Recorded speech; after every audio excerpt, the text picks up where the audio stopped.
What up? What up? What up? Welcome to another episode of the Sportspsp podcast, the highlight of Friday nights. Hope everyone is coming off a fantastic day, work, or in the summer school, because there's summer school. Still got to get an education out there. It's always important to go to school. Hey, if you have bad grades, still go to school. It's always important to learn. Hey, I mean, always important. Always important to learn. Always important to learn. That's what happens when your ass don't. That's what happens when your ass keeps skipping class. That's what happens when your ass keeps skipping class. Don't Bro, make sure your ass don't skip class. Do that moving forward, headed into the school year. Okay. you can go to summer school for more than just bad grades. You can go there to get a jump start on your degree. I went to summer school when I was in college, so I can make sure I got my degree like a year earlier. But it's not like you were. But it's not like you were a badass kid, though. It's not like you were a badass kid. Well, no, like, hey, my mom, my dad used to hit motherfucker with a weightlifting belt. That'll keep you in line quick. So I don't think I'm gonna feel that route. But hope everyone's enjoying a fantastic day. I am your host, Sports PSP. The New Jersey genius, is the big fella, always calls me. Shout out to Mama PSP. It was her birthday last week. I'm glad she had a wonderful week. And hopefully, sooner or later, I'll be able to see the beautiful and lovely D. Shout out to the beautiful D. Love you, big sis. You are wonderful. The great champ always gives his love and his support. Thank you for everything. And hopefully we'll get to go to New York City soon. We'll get to go to bars, have some drinks, do some shopping, do some things and stuff like that, man. Love you, D. But of course, I can't do the podcast without my fantastic panel. To my gentleman below, he is Mr. Atlanta. He is the one half of the Georgia Bulldogs, although I got him a Bama sign, but that's a story for another day. It's going to be hung by itself, and it's going to feel about as lonely as their fans did when they got smacked by Indiana. You could have just said lonely as from Akon.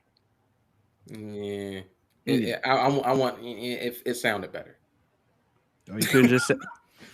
But of course, he is a girl dad. He's spending his time with his beautiful daughter. Not every day he gets an opportunity to see his daughter. Want to make sure that he spends some time with his daughter before she hops off to school.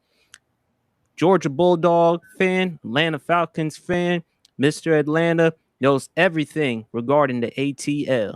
The one and only BRF Sports. How you doing, man? I am doing pretty good. It's been a while since I've seen y'all fellas, man. I miss y'all. Doing pretty good though. Work's going good. Yeah, like PSP brought up, I am a girl dad. My little one is down for the summer. She's got about a little over another month still. They don't have to go back to school in West Virginia until August 19th. So she'll be down a little longer. So I'm definitely getting my time in. Definitely getting my time in while she's here.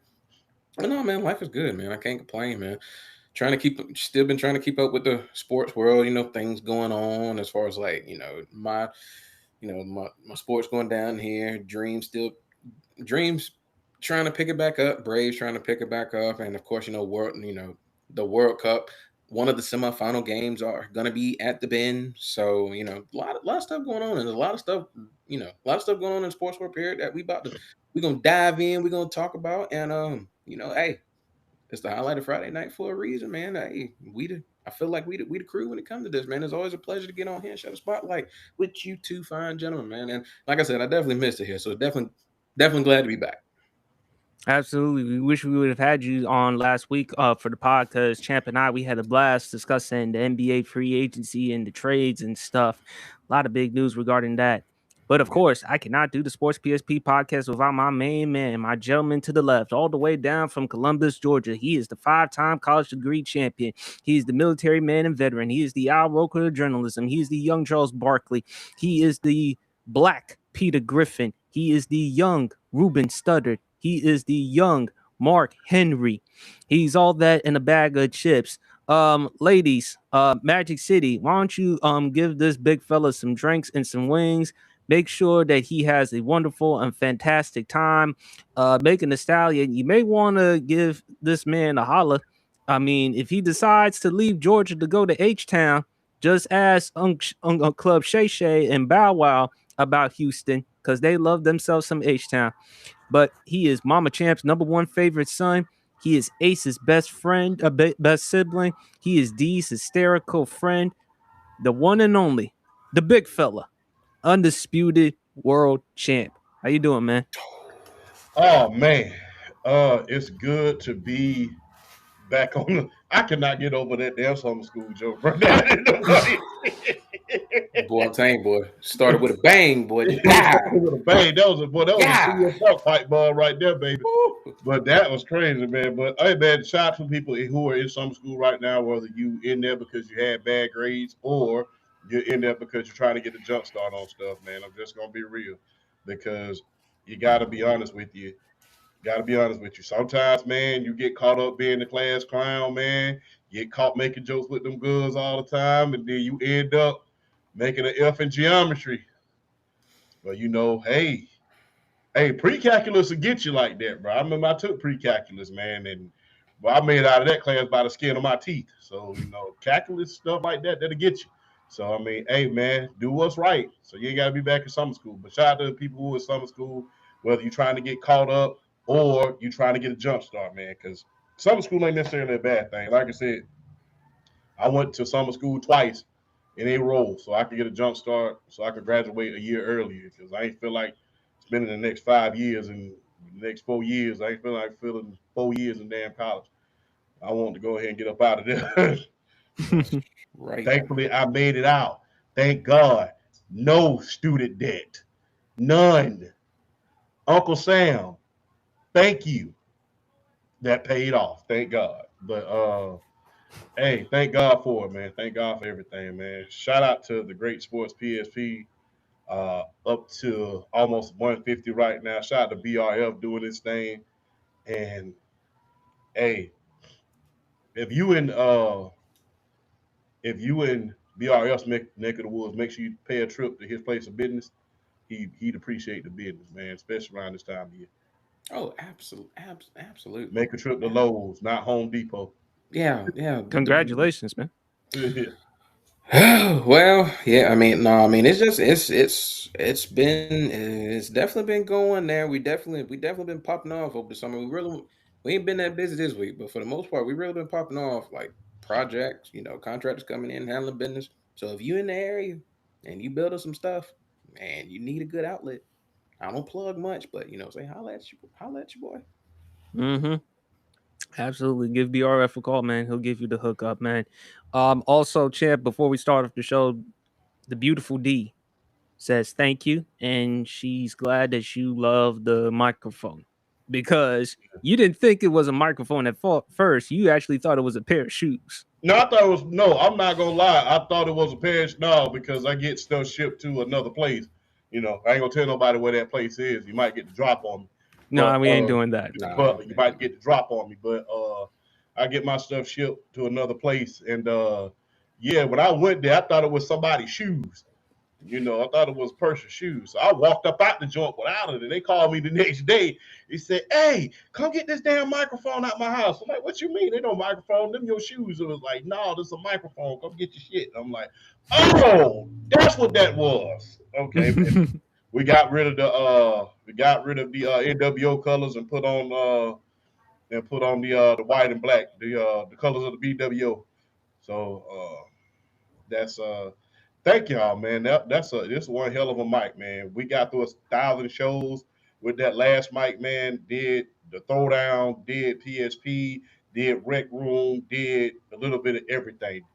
But hey, man, I'm just grateful for the mic, man. Thanks, D. I holler at you. Like I said, whenever I come to New York in the future, I take you to Smith and Walensky's or something like that. You know what I mean? The one, yeah, be careful. Just be careful when you walking around Manhattan because crazy dudes in Manhattan. Hey, I survived. I survived 2 tours. I don't care. Okay, in that case, then you're fine then. So, So, yeah, but if you survive 2 tours, you got a screw loose. So, but fellas, let's talk about what we do best on this show. Discuss sports. Unfortunately, we gotta discuss one WNBA situation regarding Caitlin Clark. I had no idea about this until the big fella informed me. I'm reading an article here from Kendra Andrews of ESPN. It says here that a group of 11 Republican lawmakers, led by U.S. Representative August Plunger of Texas, sent a letter to WNBA Commissioner Kathy Engelbert on Wednesday demanding the league take, quote, accountability for, quote, multiple attacks against Indiana Fever star Caitlin Clark. In the letter, Clark is described as, quote, the face of your league and someone who has generated fan interest, increased television ratings, and new corporate sponsors. It suggests that the third-year guard is on the receiving end of, quote, unnecessary physical hostility and violence, such as, quote, hip checking, eye poking, and recently being struck in the throat. The lawmakers said they're concerned by reports that, quote, attacks against Clark may be racially motivated. This is even more. As commissioner, you have an obligation to ensure that every player competes in a safe and professional environment, both on and off the court, free from violence, discrimination, or retaliation, the letter said. If discrimination or retaliation is occurring and creating a hostile work environment, we support any appropriate investigation by the Department of Justice, the Department of Labor, or the Equal Employment Opportunity Commission. If true, such conduct could constitute violations of federal civil rights. Okay. That's, first of all, BRF's reaction. Before Dwayne. Dwayne, chill, bro. Chill. Okay, here's my take before BRF and the big fella weigh in. Bullshit. What's bullshit? I mean, like I said, don't tell me the shit coming from your drawers is chocolate, and I'm supposed to believe that's a Hershey Kiss or a Milky Way or Reese's Pieces or whatever. It's just bullshit.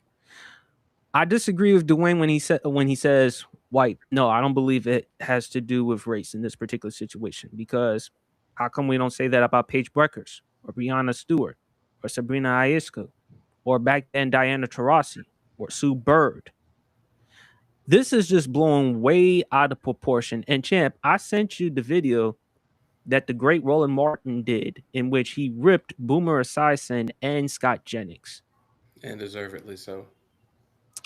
Roland Martin basically said Scott Jennings learning about WNBA or sports is kind of like Stephen A. Smith's knowledge of politics. Ooh. Not so much. Love that. I mean, just look, I mean, BRF, I mean, I don't know if you saw the recent video that D.L. Hughley, the well-known comedian, said about Stephen A. Smith. His head further up white people's ass is he would have to be an enema. That's what D.L. Hughley said. I'm taking the man literally at his word. That is what he said. I'm laughing because I've been a fan of D.L. Hughley for years, and that is something he would most definitely say. If you follow him and you know what he represents and you know what he stands for, that is something he would say. That's why I'm laughing, because I was like, yep, that's him right on the head. That's him right on the money. Absolutely. To me, it's bullshit because, again, look, you're complaining because in your eyes, you're paying attention to the WNBA because of Caitlin Clark. We watch our fair share of basketball, WNBA basketball. Obviously, the big fella, he covers the WNBA. Hell, I mean, he covers the WNBA just like the late, great Stuart Scott covers everything regarding sports. When it comes to the WNBA, outside of NFL, college football, and NBA, Champ, when it comes to his WNBA, second to none. It's his bread and butter. I think this is ridiculous because, again, we're talking about this rather than actual basketball. There are so many important things that we can discuss regarding the WNBA. A'ja Wilson running away with the league MVP. Olivia Miles running away with the league MVP. Oh, I'm sorry, Rookie of the Year. I apologize. Rookie of the Year. Jessica Shepard, MIP. We can talk about the head coach for the Minnesota Lynx, who's done a fantastic job leading this team without their number one option that happens to be Nafisa Coyer. There are other things that we can discuss. Hell, Kennedy Carter, unfortunately, was let go of the Las Vegas Aces early on, looking like six man of the year. But again, we are talking about Caitlin Clark and whatever happened to keeping politics out of sports. So we ain't doing that. I guess. Hey, we got to include politics into this. Trust us, we know what's going on. To me, it's just bullshit. It's just bullshit. There are far more important things to discuss regarding the WNBA. Of all the things we can discuss, we discuss this. And the only reason why they're discussing it is because of WNBA casuals like Scott Jennings, Boomer Esiason, and others. Were y'all paying that much attention to the WNBA before Caitlin Clark? No, you didn't.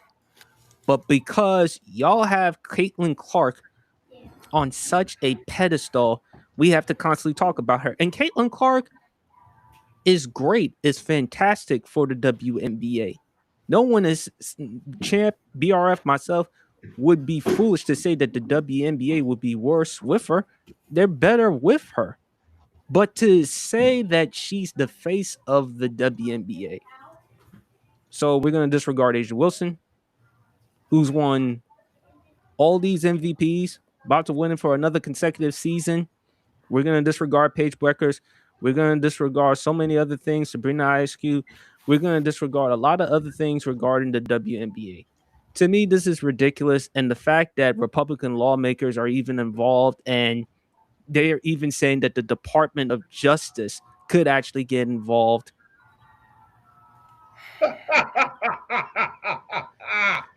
Oh my God! I'm trying my hard. I'm trying my hardest to keep calm, man. But I'm trying to process all this shit, man. I feel like I'm scared of what's about to come out my mouth when I go. I really am. Well, I'm gonna just be real. Go ahead, champ. Go ahead. Me and you, BR, we've been watching the W for a long time. Remember, me and you covered, when we barely knew each other, we didn't know each other. Now, remember, me and you covered Sue Bird when she retired. And remember, you remember that. And when the WNBA finals, long before Caitlin Clark, when they sold out of every freaking game. When they were getting ratings well before she even got drafted. Yes. The Las Vegas Aces was selling out every single home game before Caitlin Clark even got there. The Atlanta Dream was selling out every single home game. And if you look at it last year, the Valkyrie, they were in their infancy. They're selling out every single home game. That's just the thing. So, and the thing is, the most valuable team in the WNBA right now is ironically not the Indiana Fever. It's the Golden State Valkyries. Golden State Valkyries. Yeah. So that's just the thing. So I will say this. And like I said, me and you been covering this for a while. You remember when I think it was it was A Train, Alyssa Thomas. You remember when she chokeslammed Angel Reese? Boy, she about rock bottom, that girl. Okay. Do you remember when Alicia Gray, I think she was before she started playing for Atlanta, remember when she got damn near glass checked and Alyssa Thomas damn near threw her out of bounds? Into the damn near threw her into the stands like the Big Show? Right. I mean, got suspended, but nobody was yelling about it then. Kelsey Plum, she's gotten hard foul plenty of times. Olivia Miles, she got a flagrant foul committed against her. Angel Reese, going back to Angel, when she got damn near figure forward by Izzy. I understand that the rules are going to change once you get more dynamic players. The rules changed for Jordan. That's how come Wilt Chamberlain gave him hell. Remember, Wilt Chamberlain made it be known at the 75th anniversary of the NBA. He said, just remember this, little man. When you came into the league, they changed all the rules so it can make it more easier for you to dominate. When I played, they made every single rule to make it more difficult. Advantage Wilt Chamberlain. in the great words of the late, great Bill Walton. But I digress. These players have been getting hard fouled, hip checked, and everything. Bro, remember Alicia Gray when we played the Valkyrie? She almost got the fight that night because she got hip checked. Yeah, And they called a stupid unnecessary tech on her. yeah, and I'm talking about after she just got lit up. I mean, knocked the glasses off her face. And you know, if it weren't for Ryan Howard pushing her away from it, that was about to be a fight. Yeah, it was. So this happens every single game. If you watch the WNBA and not try to put your own spin or narrative on it, if you're watching it for the sake of basketball, somebody almost get to fight damn near every game because of a hard foul. Mm-hmm. Somebody gonna get it's a technical foul damn near every game. Somebody finna hit a free throw for a tech every single game. When you see them young women do like this, that means they're trying to get the coach to challenge it because they just got a tech. And they get techs for some of the most dumbest reasons. So, look, this stuff has been happening for years. And look, man. You didn't also, Champ, you forgot. If we're going to talk about fights and fouls, let's not forget the Detroit Shock versus the Los Angeles Sparks back in 2008. That's one of the biggest examples. Oh my God. When you come into the game, people are going to try to humble you. It happened to Candace Parker. It happened to Angel Reese. It happened to Lisa Leslie. It happens to every single hot shot that has come into this game. Mm-hmm. You're going to have to take your lumps. Yep. I'm sorry. You're going to take your lumps. And if everybody has to take their lumps, you're going to have to take yours. Is it excessive at times? Yes. But everybody is getting treated fairly. Dejanay can't be a little bit of everybody has been hit. You're going to get hit. There's some fouls that people just go out there and they just get flat out murked and no foul is called. And the referee just swallowed their whistle. And you hear the players every single week talk about how bad the refs suck. Alicia Gray just said, the refs suck. So, I mean, you hear Becky Hammond all the time talk about how the referees, they have magical whistles when it comes to certain players. Guys, this has been happening for years. So all of that dumb narrative that you have of it being motivated outside of anything other than basketball, it's a farce because it's happening to everyone. It happened to Angel Reese. You know what Angel Reese did when she got chokeslammed? Guess what? The very next year, she set one of the hardest screens on Alyssa Thomas and damn near knocked her out of the game. That's what you do. You go out there, you get your lick back, and then you move on. I mean, Paige Becker's one of the smallest players in the league. She's getting hard fouled. I don't see any lawmakers making any calls about her. She falls every game. Look at her and Alicia Gray. They get hard fouled and get knocked on their behinds every single game. I don't hear any Republican lawmakers making any laws talking about we need to protect Paige Beckers or Alicia Gray. I don't hear you doing that.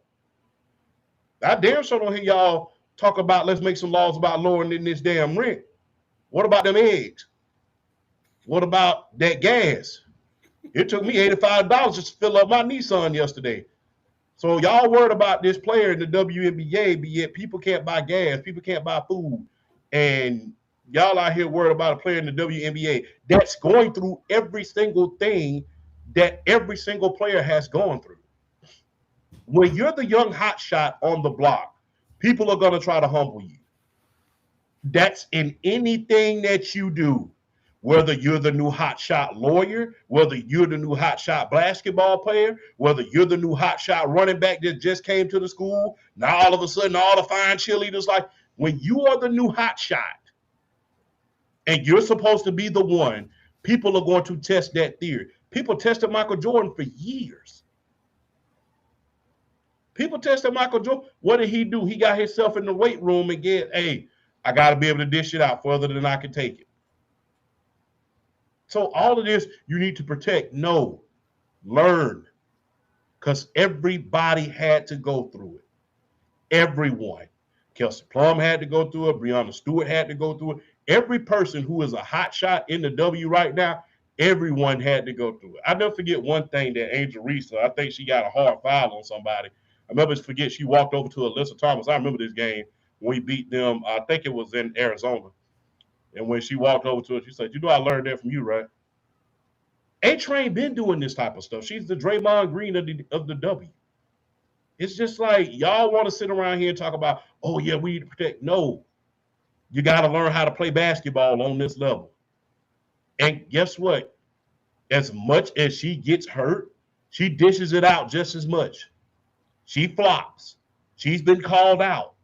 She leans into fouls and swings her hands and damn near slaps people. We've seen it.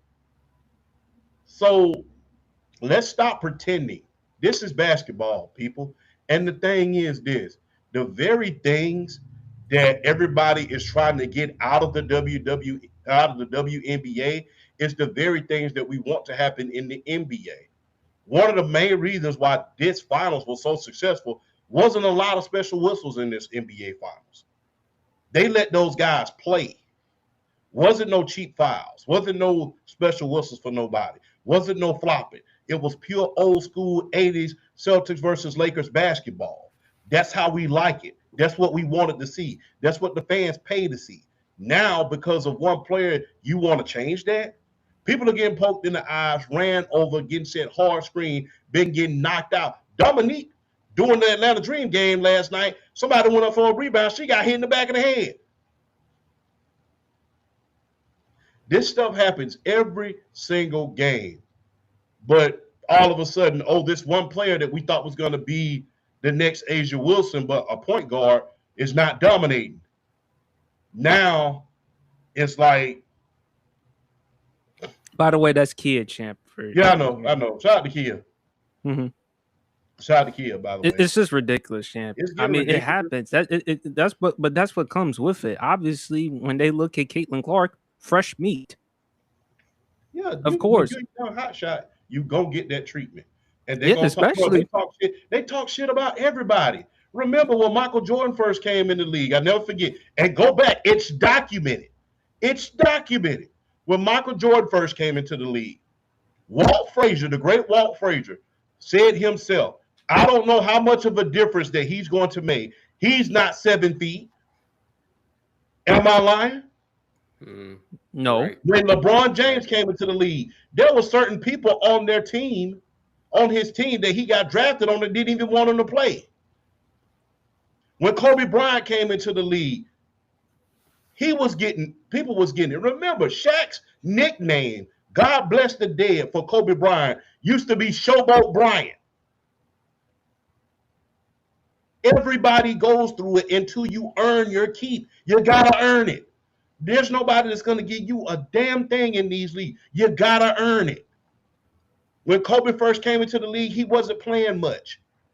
He had to earn his keep. They had to earn. You're going to get hard foul. You're going to get hit. People are going to try you. People are going to try you. They tried Michael. They tried. You mean it bro, you should have seen some of the fouls when Candace Parker first came out of Tennessee. I'm talking about before the fight. This very same year that she won WNBA MVP, her rookie year, you should have seen some of the hard fouls that she got. She was flat out getting mugged. So everybody goes through it until you earn your keep. You got to earn respect in this league. You got to earn it. The reason why these players are voting her to this, it has nothing to do with her and her ability. They're getting tired of these politicians and everybody wanting them to give her special treatment. We're not going to do it. Champ, I don't think it's because just like we do everybody else. Champ, I don't think it's because of Caitlin Clark personally. No. It doesn't really bother or affect her. I mean, those politicians and the media members, hell, they talk about Candace Owens. They're obsessed with Caitlin Clark more than dudes on IG are obsessed with women on OnlyFans. That's how it is. They obsessed with that shit. It's obsessive, but the thing is this. Every player has to earn their keep. Larry Bird didn't ask for special treatment when he came into the NBA. He didn't ask for special treatment. He just came in there and said, I'm finna kick everybody's ass. Remember, they was playing Bad Boy Pistons basketball before the Bad Boy Pistons. The Celtics were just as dirty. They were just as bad. Remember the Kurt Rambis No, we no, Close. we know that, champ. I just So think he for didn't ask them to give him any special treatment. He just came out here and said, I'm gonna battle with y'all all day long, and we finna see who the champion is. That's how he earned his keep. That's how he earned his respect. Wasn't no lawmakers writing the NBA for Larry Bird. Wasn't no lawmakers writing the WNBA for Candace Parker or Kelsey Plum or anybody else. champ, I don't think Caitlin Clark is asking for preferential treatment, which she doesn't want. Her thing is, I play, and then that's it. I just think it's just been blown way out of proportion. And my thing is, look, this is what comes with it. This is what comes with the territory. Do you think Caitlin Clark? So because you view Caitlin Clark, you put her on such a pedestal, therefore she is beyond or a pro? No one is. Happens with a lot of people. So my thing is with them people like Scott Jennings and Boomer Esiason and others who are paying, who haven't even watched WNBA basketball, only watching it because of Caitlin Clark. As far as I'm concerned, y'all haven't done your homework on the WNBA. And look, Caitlin Clark, she talks shit and she fouls and she flops with the best of them. But that's fine. She's not above. She's no way in the world innocent. We saw what she used to do with the. We saw all. But champ, we saw this in college. We saw this in college. Do you remember Keith Olbermann? Do you remember when Keith Olbermann criticized Angel Reese when Angel Reese was doing Caitlin Clark's "You Can't See Me" when she won the national championship? And I'm like, wait a minute, hold on. Caitlin Clark has been doing this to everybody all throughout the season, and we had no problem with it. But the moment she loses, and when somebody else is doing that to her, now all of a sudden you have a problem. It's class police when you. It's always class policemen when somebody you like lose. It's always, oh, let's conduct ourselves with class and dignity. Let's celebrate with no, hell no. You didn't tell this motherfucker to do that. When they was doing this and showing out and dancing and showboat, oh, you were saying that was swag. Oh, but now they got their behinds kicked. Now all of a sudden, oh yeah, now wait a minute, we gotta no, that's not how it works. It's not how it works. But the thing is, like I said, hell, she is talented. She is great. But at a certain point, bro, you have to let people be great on their own. All of these rule changes and stuff like that, guess what? Everybody's going through the same thing. It's kind of like somebody writing a letter to Congress or to the commissioner of podcaster for me saying, hey, Champ knows a lot about sports. We need to get him a lot more followers. No, you got to earn it. And the thing is, you can't stop the conversations that are going to happen with Caitlin Clark. Why? Because her team went further without her.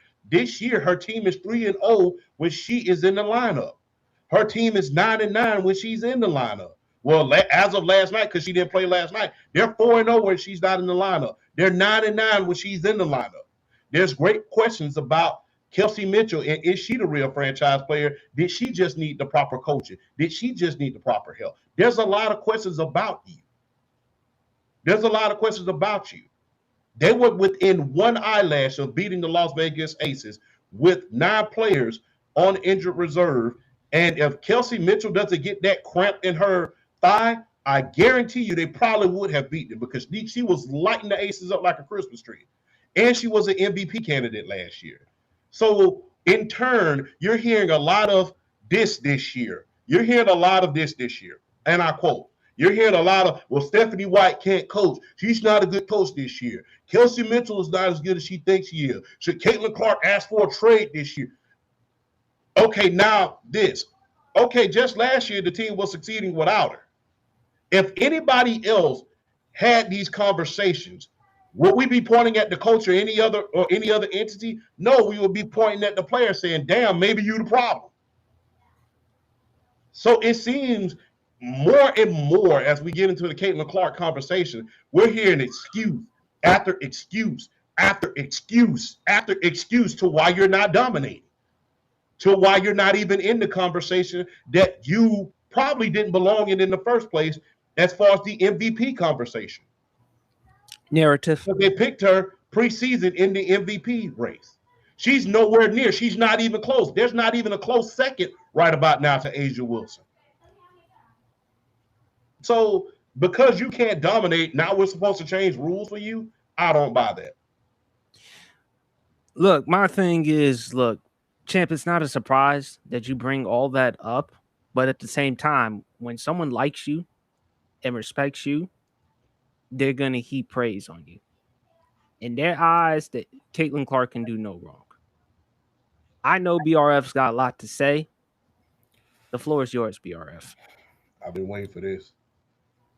Okay, so I've seen a lot of the news stories that have come out about this whole situation, and I kind of want to break it down kind of piece by piece as far as like different things that's going on with this situation because I'm finding the whole thing to be a little absurd.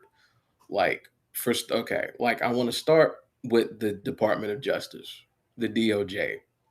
Um, I I want to start calling y'all the Department of Jackasses.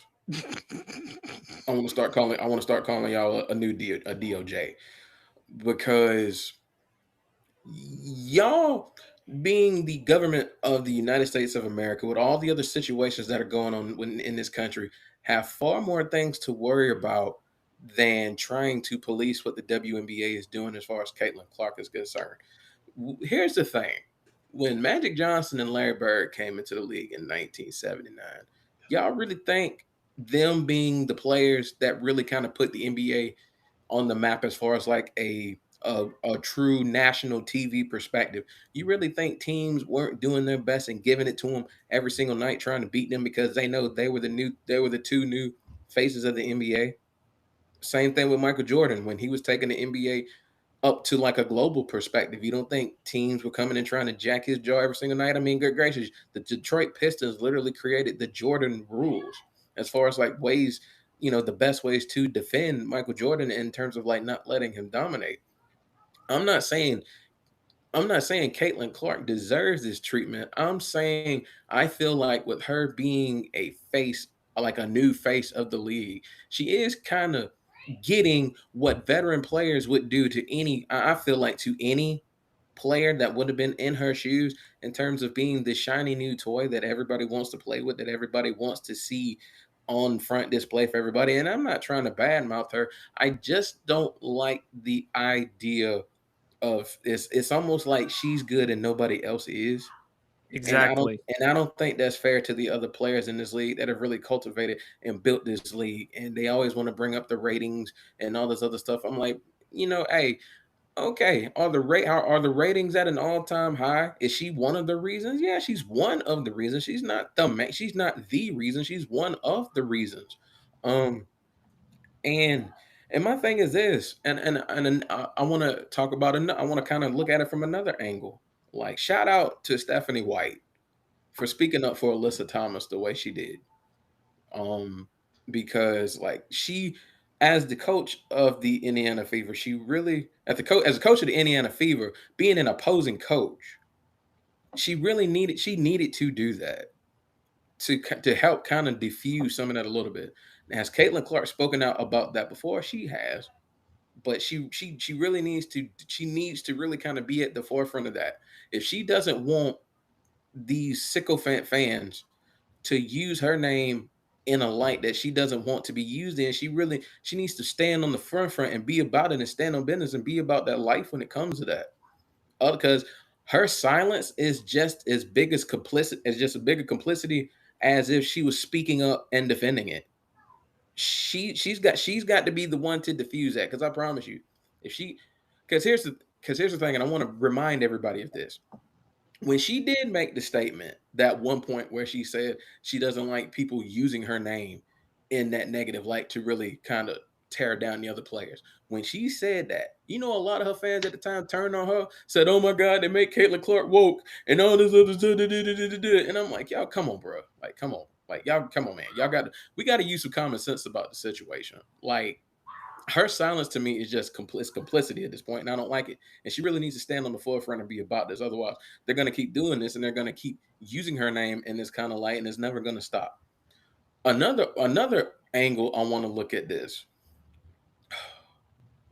Boomer Esiason. Oh Lord. When Boomer Esiason, when Boomer Esiason fixed his Buzz Lightyear shaped head ass to say what he said on live TV, talking about Caitlin Clark needs to leave the WNBA and go to Europe. Yeah, let her go to a league that's even more physical than the WNBA. Yeah, let her go. Europeans play way more physical basketball than they do in America. Let her go. I promise you. Not just women, men's Not too. just Yeah, exactly yeah, men, not just the men. The women that play over there are way more physical than the WNBA. Let yeah. her go. She'll be back in 4 months. Hey, they banned Liz Cambridge and shipped her off And shipped somewhere. her And we know off. Liz, as Yes. fine as she is, she with the shit. Liz Cambridge is one of the most physical players the WNBA has ever had the opportunity to watch play. They sent her to Europe because of that. And you know what? A lot of the Europeans don't like her because of how physical she plays and how she's really about that life. They don't like her because of how physical she is. That tells you about her, but at the same time, that tells you how physical it can get over there overseas. So yeah, let Caitlin Clark go. Don't Boomer Esiason, shut up. Stick to football. And you were an average and you were a decent football player at that. Stick to football. Um, but it's just it's so and it's I'm trying to word this in the right way possible because we back on the air and I don't want to get us kicked off. So I'm trying to No, I'm that's trying to not happening. That's I not know happening. Look, I if want to do Myron, this. no BRF, don't worry about it. If Myron Gaines and dumbasses can say a bunch of incoherent shit, then guess what? What difference does it make? Respectfully, you are absolutely right. But the fact that Myron Gaines has actually been mentioned on this show, it's astonishing where we're starting to get to as a show. The Oh, we've fact that talked about him on the pod. I know. I'm sorry. It's just that I hate giving fake black people. I hate giving fake black people a platform. Myron Gaines, even though he's dark, he's about as black as my socks, and they're as white as snow. So that's another conversation for another conversation. That's a conversation for another day. Yeah, you can tell I've been out for a couple weeks because I'm with the ish. I'm with the ish today. My bad. I'm with the ish today. Um, I'm with the ish today. But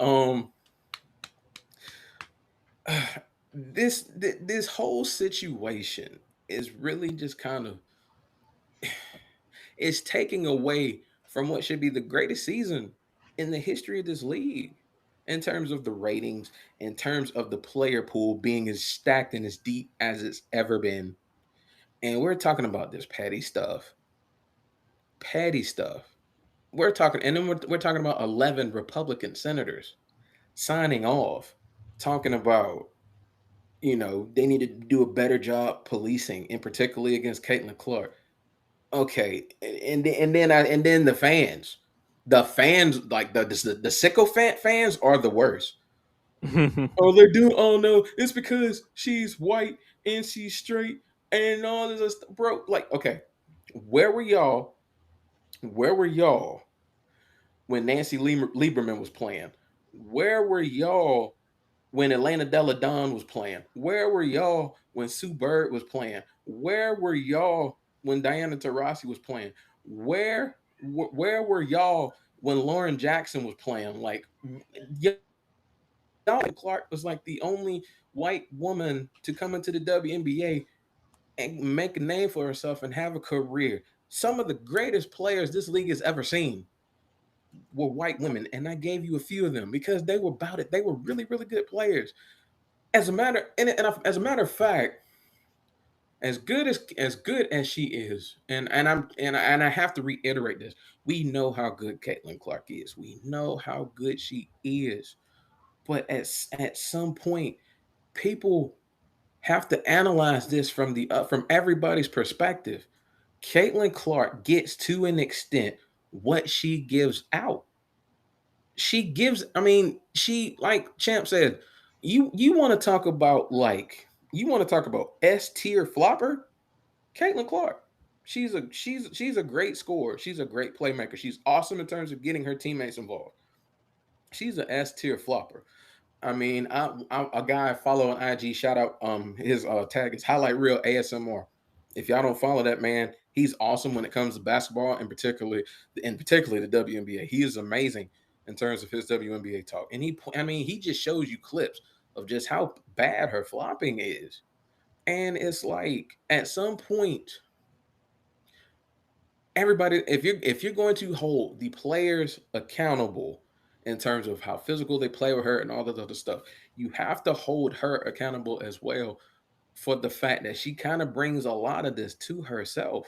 We're not defending it, but we know that sports has always been like this in terms of the shiny new toy being on display at the front, and veteran players see that and like, okay, I'm gonna test her will tonight. I want to see if she's really about it.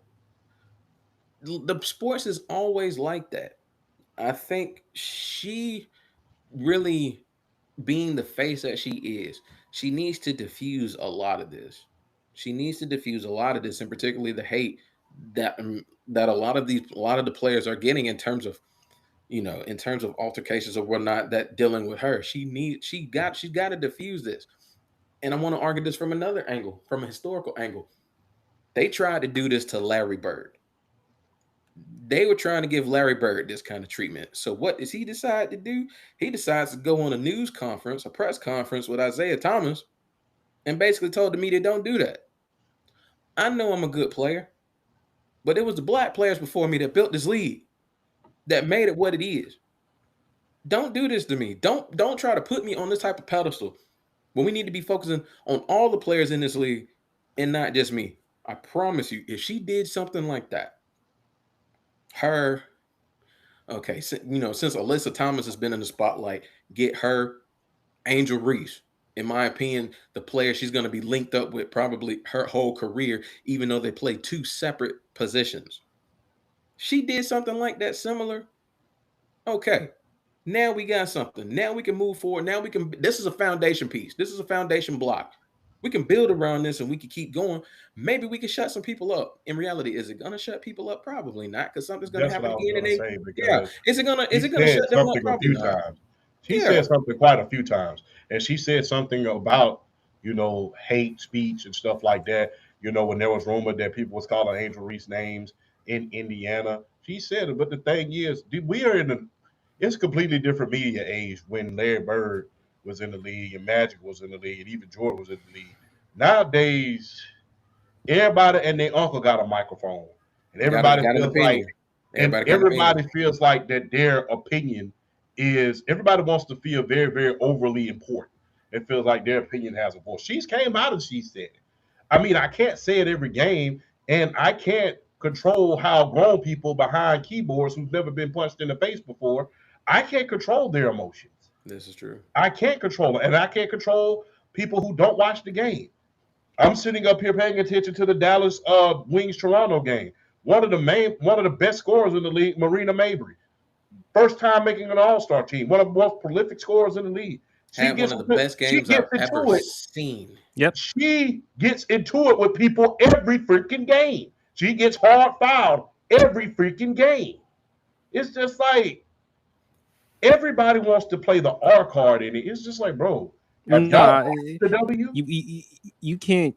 We I can't mean, use the R card in that particular you can't situation. because the thing is, there's so many No, no, great no, white no, no, players in champ, this league. It's crazy. no, champ. No, hold on, big fella, calm down. No, my I'm bad. saying, for people who want to say, oh well, because she's a straight up white girl. No, apparently or obviously, you haven't watched any WNBA games, not just recently, in the past. Mhm. It just tells that, look, everyone wants to have an opinion on something, champ, and they want to feel validated. Why do you think I don't pay any attention to Stephen A. Smith when he talks about politics? Him talking about politics is like me trying to expect somebody who can't cook to cook. I just look, people are entitled to their opinion at the end of the day. But just Yo, because you are entitled to your mine, opinion at the end of the day, that doesn't mean you're absolved from criticism. blum blum blum blum. And Hairline like mine. you see, you had to bring up the hairline. I told you, man. I've been gone for a minute, man. I'm with the itch today, man. I am. I am. I But am. the bottom line is this: people need to. People, I'm sorry. Stop getting your panties up in the brunch. It's basketball. If you don't like how the way basketball is played, then here's a suggestion, as Charles Barkley said: turn off the channel, watch something else. If you're complaining about Caitlin Clark getting fouls, are there times, as I mentioned, champ, prior to the show, because I mentioned that hard foul that she received from the Chicago Sky player. I didn't like that situation. But other than that, Caitlin Clark does flop a lot. And I just feel like this has more to do with the media and now politicians viewing Caitlin Clark as their media darling. They just love her. They adore her. And it's just so nauseating.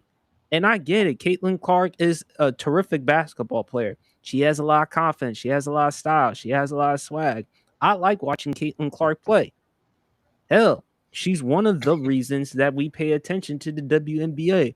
But to say that she's the reason, and this is why I get tired of when we say she's the face of the WNBA. No, I believe that's Asia Wilson, in my opinion, because of what she's been doing for the WNBA as far as winning the league MVPs, the competition, and everything else. Caitlin Clark is a huge ambassador to the WNBA, but she's not the reason. And look, we're gonna do some clips on this. Unfortunately, Champ and BRF, I'm gonna let y'all know, especially you, Champ. Don't be surprised if dumbasses on IG and TikTok responded. I know you don't care, Champ, which is why I'm not gonna respond. I know you'll probably tell me, hey, don't respond to any of them. Just deal with it. But people just want to hear what they want to hear. I It's gotta. I narrative. wanna. I wanna. And I wanna throw a stat out there that I found today. Go ahead. Like they always want to. They always want to talk about how how hard and how often she gets fouled and all this other stuff. Aja Wilson, the best player in this league, the best player in the world, in my opinion, she's already the GOAT of the WNBA with her accolades, championships, and all this stuff. Aja Wilson leads the league in total time she's been fouled. She's been fouled 168 times. That's an average of like 8 fouls a game that she gets called. That is almost 2 fouls on average more than what Caitlin Clark gets fouled a game. She's been fouled 116 times this year, which is still a lot. But Aja Wilson has been fouled 168 times this year. Why? I mean, like, Really? can we? Yes, yeah, Damn. Aja Wilson has been fouled 168 times this year. Like, where is the energy across the board for all of your star players getting their butts whooped on a nightly basis and not just Caitlin Clark? We got to do this for all of them. I'm not justifying Caitlin Clark. She's gotten roughed up, and I'm not saying she deserves the fouls that she gets sometimes because she does get hard fouls. I'm saying let's keep the energy the same level across the board for all your stars because you need to protect all of them because at the end of the day, it's Caitlin Clark, it's Aja Wilson, it's Paige Beckers, it's Sabrina Ionescu, it's Nafisa Collier, it's Angel Reese, really Olivia Miles. it's Olivia Miles, it's Sonia Citron who's turning into a beast with the Washington Mystic. I mean, it's Marina Mabry, what she's doing in Toronto. Um, we got to keep this level for all the stars because ultimately it's not. It's ultimate at the end of the day. Let to be realistic about it, it's not just going to be one player that's making you a whole bunch of this money. Because ultimately, at the end of the day, it's going to be that full collection of stars that are ultimately going to get you over the top in terms of where you truly want to be in the next 4 to 5 years when this player pool gets expanded even more when Detroit and Cleveland come back. So I mean, there's just there's just so many facets of this that we really need to look at and analyze and really use logical common sense about this and understand that yes, Caitlin Clark might have is a great ambassador and has done a lot to contribute in terms of like off the court as far as like what the WNBA is now. But ultimately, at the end of the day, the WNBA isn't going to be just as good as your best player. You got to have depth, which is what we talk about with the NBA not having a true face of the league. What kind of saves the WNBA to an extent is the depth of superstardom that they do have in the league. And the WNBA, I feel like, to really truly succeed and be at its highest level, they got to have depth in terms of who they can market, who they can promote, and ultimately who's going to bring in the ratings. Is not just going to be one person.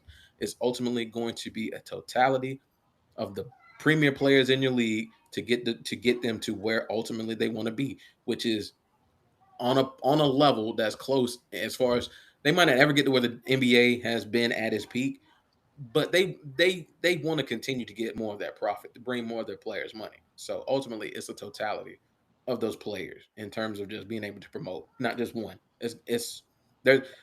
There's like it's a main group that they really need to get behind in order for that league to continue to grow and succeed. Because this should be this is like the best season in the history of this league. This is the most important season in the history of this league. This is what we need to be focusing on. And we're talking about stuff like the DOJ. We're talking about stuff like the United States government not knowing how, not being able to figure out what to do about gas prices and grocery prices and all this other stuff. But yet they're in these leagues' pockets trying to figure out, hey, you need to do this. You need to do this. I'm like, you can't even get stuff right in this country, and you're trying to get in on sports leagues. Like, come on, man. Come on, man. Like, live your life.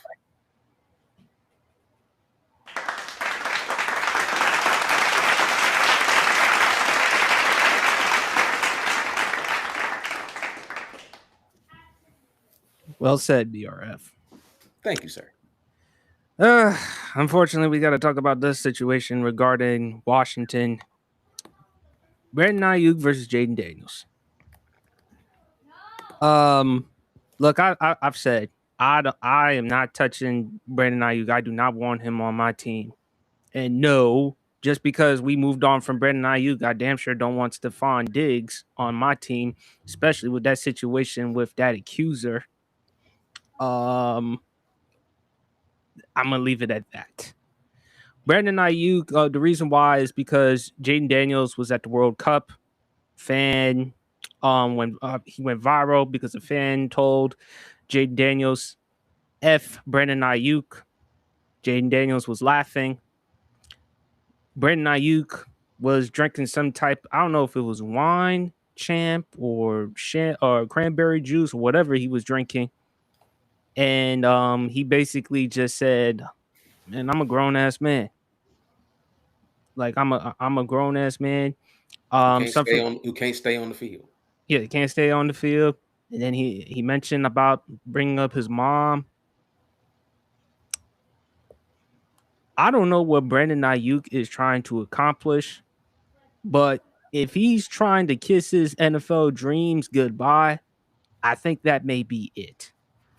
Because you just burned the bridge with Jaden Daniels, your former teammate at Arizona State. We all know before y'all were tight. Matter of fact, Jaden Daniels and his mom was actually at Brandon Ayuk's wedding, if I'm not mistaken. My thing is with Brandon Ayuk, why is it that you continuously put your foot in your ass, put your foot in your mouth? That too. Foot in your ass, foot in the mouth, whatever. He keeps putting his foot in his mouth. It's like he has toes for teeth. That's how bad it is. I mean, he has toes for teeth. He has toes for teeth. I'm sorry. I mean, and the thing is, you just signed a 4-year, $120 million contract, if I'm not mistaken, right? You're making $30 million per year. And you complaining, and you going on social media, and you throw, and we saw the video of you on social media throwing money. Emmanuel Acho said it best. It's like AB. It's like Antonio Brown, but just not AB's production or talent. And even Antonio Brown, do you know how bad it is for Antonio Brown to say how bad Brandon Ayuk is looking? Considering all the shit that AB has done? Good God, boy, that's like Look, that's like that's like. I'm I'm just gonna say this as a Commanders fan. Hell to the fucking no. I want Brandon Ayuk on my team. I don't care hear what he can do when healthy. He's more trouble than he's worth at this point. Y'all really commanders don't even waste your time trying to bring in him or even Stephon Diggs. We don't need that if we're Washington. Now, if this were now, champ, you and I we discussed this. If this were Dan Snyder and his creepy self, Infinite wisdom. Infinite wisdom. No, but take, no, take but the end, take the end off. Take no, the end but off. You got right. he's creepy. We Finite. know Finite. he's creepy. And my thing is, if I'm Washington, if this were Daniel Snyder trying to bring in Brandon Ayuk, he probably would do it. Yeah, he would. If I'm Josh Harris, no. Magic Johnson, no. Bro. And Jaden Daniels, now this situation, you saying what you said, Brandon Ayuk on social media, how is it going to convince you for any NFL team to take a chance at you? Bro, Antonio Brown telling Brandon Ayuk, you need to watch what you say, is like Nick Fuentes telling Chud the Builder, like, homie, you need to calm down. Bro, the thing is, but you know what? I can look at that through a different lens. Basically, what he's telling you, don't fuck up like I did. Yeah, because remember, Antonio Brown had an opportunity to make $30 million guaranteed, and he fucked it up. Yeah, but calling somebody the C word. I'll say this real quick, though. I've seen recent videos of Antonio Brown. Right message, wrong messenger. Yeah, right message, wrong messenger. But the thing is this. Like I always say, my dad used to always tell me this. Shout out to Pops. You can learn something from a man who shit on himself. Don't shit on yourself. When he tell you not to shit on yourself, he's telling you a lesson. The problem with being a teacher, the problem with being teachers a lot of the time is we don't learn lessons ourselves. That's the thing. So the thing is, it is the right message, and it is the right messenger because he's telling you, look, learn from what I did. I alienated several franchises on my way out. Don't do that. You're still young. I was on my way to breaking Jerry Rice's and Larry Fitzgerald's record. I was on the way to do all of that. Instead, I'm on the sideline being tried all this other because of all this other stuff. I could have been in the Hall of Fame. Instead, what's going to happen to me is a lot about what's going to happen to me is I'm going to get the Mark Gastineau treatment. People are going to remember me for how great I am, but unfortunately, I'm never going to be in the Hall of Fame. And I'm going to be known for a lot of other stuff outside of that. So that is the right message, right messenger. Don't mess up the way I did. It's kind of like when your parents are telling you, it's kind of like when you have that one uncle that you know he was about that life for years. Now he old, no retirement, and he's janitor at McDonald's, and he's telling you to go to school.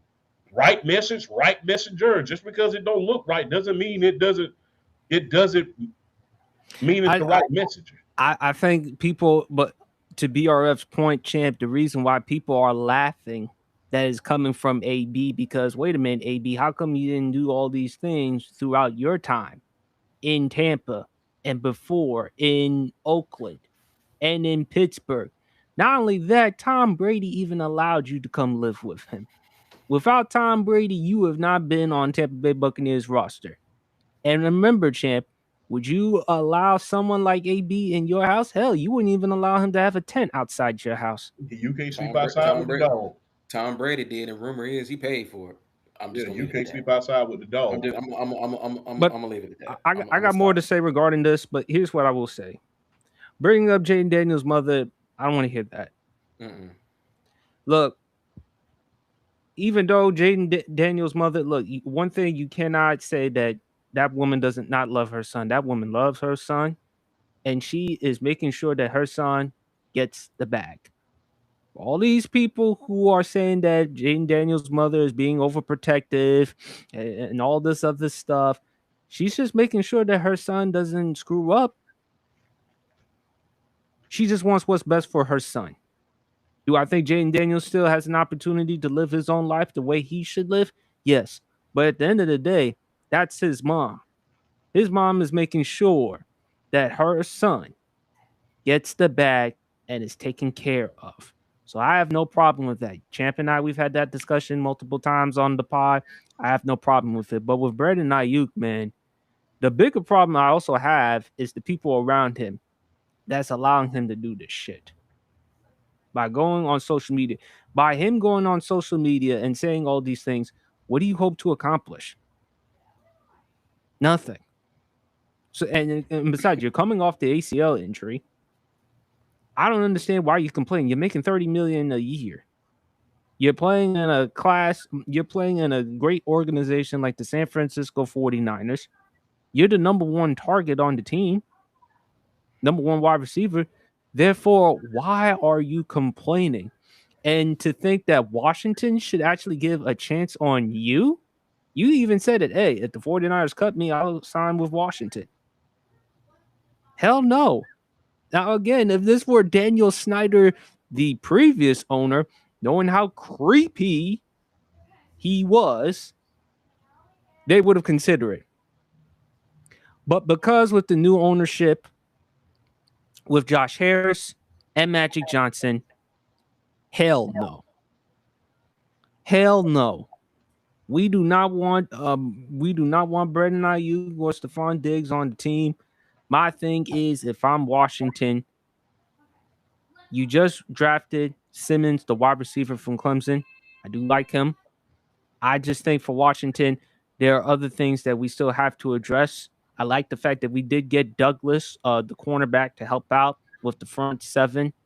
And besides, there's another excellent wide receiver class in 2027 if you're Washington and if you're looking at some pieces. So my thing is, why am I wasting my time trying to bring in Brandon Ayuk, knowing with these types of problems?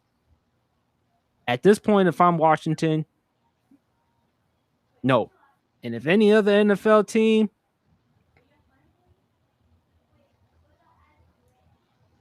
and I think with Jaden Daniels, it's not just because he's the quarterback, the face of the franchise. He's also your boy. So if you having issues with your own boy, and if you throwing him out on social media like the way you are, Brandon Ayuk, then guess what? Imagine what you can do to somebody else. I can't trust that dude. Mm-mm. BRF, I'll let you go. What are your thoughts regarding the whole Brandon Ayuk, Jaden Daniels situation? And shout out to you because you definitely took one of the points that I was going to mention was damn like yeah like you mentioned like what is he trying to prove? Yeah, and it's like bro, if you can do that to Jaden Daniels, who you basically been tight with since Arizona State, if you can do that to him, I don't trust you with my quarterback, and you don't know him as far as like as as the the grass on the earth. You know what I'm saying? You don't know him just like if you do that to Jaden Daniels. But like, I feel like when he's healthy, Brandon Ayuk is one of the most talented all-around receivers in the game, even Hell at of a his route size. runner. Yeah, even at his size, he's not like the biggest dude, but he like when he's healthy, he plays bigger than what he is. Yeah, he's an excellent route runner. He's got good hands. He's able to make 50-50 catches. He's able to make highlight reel catches. I mean, we saw that at his peak in San Francisco when he was healthy. So it's like it's just the talent is just there, and I just don't understand like what's he trying to prove, saying some of this stuff and really throwing Jada Daniels under the bus because Washington was like the target for him in terms of like, okay, if they're talking about Brandon Ayuk in a trade, where's he gonna go? Everybody was like Washington, because it just made too much sense. And it wasn't just the fact that he was friends with Jaden, that he's been friends with Jaden Daniels for years. Honestly, when you look at the offensive scheme with the Washington Commanders and how they like to play, it's actually a bit of a schematic fit. When you look at how Brandon Ayuk plays with his route running, not only his ability to go deep, but in terms of like with Jaden Daniels, in terms of like how they like to focus on the run screen passes every once in a while, short passes every once in a while, being able to turn something. Like, I feel like to be a receiver in that offense to a certain extent, you have to be able to turn something out of nothing. It's not always going to be like 15, 20-yard out routes. Sometimes you're going to have to be able to take quick take quick screen passes and turn it into 8, 10 yards for a first down. Brandon Ayuk is one of the better wide receivers of being able to take short passes and really do something with it. So he's actually a bit of a schematic fit when it comes to this, and he's just really ruining those opportunities. Like saying that about his mama, like no, no. Certain Parents in the things situation, you don't bring certain up. things, certain lines you don't cross. And talking about somebody's parents, nah, you don't do that. You. Let me tell you something. You talk about my mom and daddy. Hey, how Shannon Sharp said that one time on Undisputed, we're gonna be moving some furniture up in here. Like, I'm just saying, you don't talk about the parents like that in no way, shape, or form, regardless of what you feel about the situation in terms of her basically being his agent and kind of. But at the end of she has his best interest. She's Exactly. making she's making sure that he gets to this bag, he gets to this second contract. That's what she's trying to do. That he can stay healthy, play well, get to this second contract. You are absolutely positively set for life, and you don't have to worry about another thing as long as you're smart and you're responsible with your money. So to that extent, I don't blame Jaden Daniels' mother at all. She's doing what's best for him. She's looking out for his best interest, and she's not going to allow him to get himself in a situation where he could screw that up with one bad statement or one wrong move going to a spot or a place he shouldn't be going to, and or anything of that nature. Like, I don't know, man. Brandon Ayuk is just like, it's one of those situations. Is It's gonna turn into one of those like what could have been type of situations. He needs to get healthy. He needs to get his mind right. He needs to get focused on football, getting himself healthy, and getting ready for this season, whether he's with the San Francisco 49ers or whether he does get traded to another team. The Personally, season, I don't think the 49ers. I think I don't at think this they point, want him either. I don't think they want him either. unfortunately, you may have to cut him.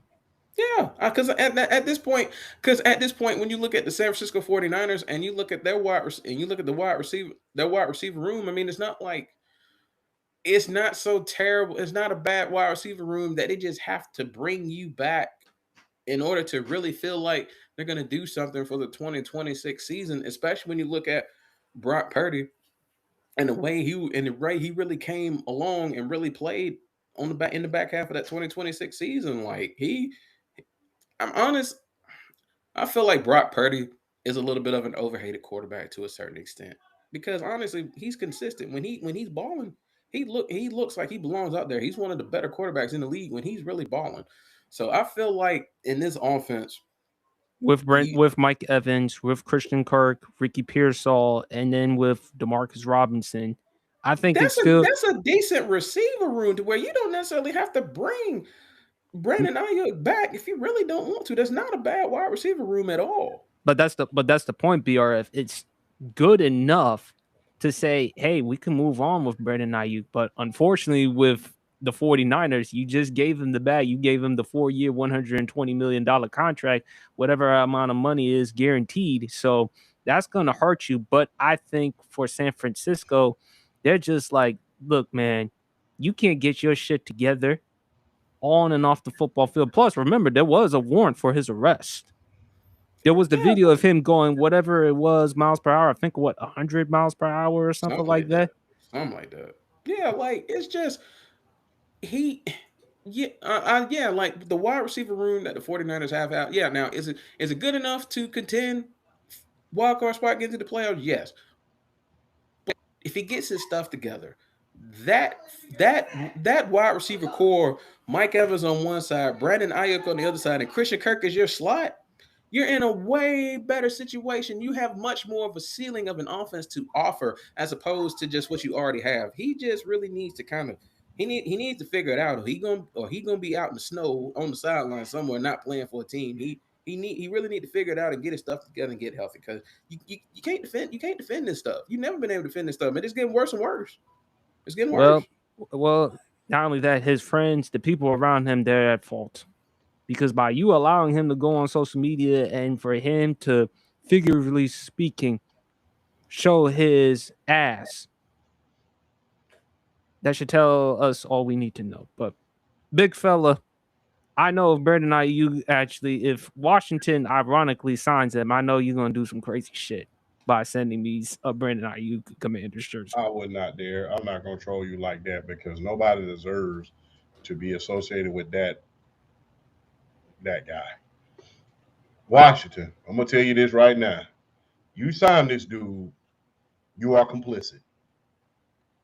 You are complicit to bad behavior. You are complicit to a lot of nonsense, and you're no better than the last regime because you're essentially rewarding bad behavior after he alienated your franchise and your quarterback before he even stepped into the building.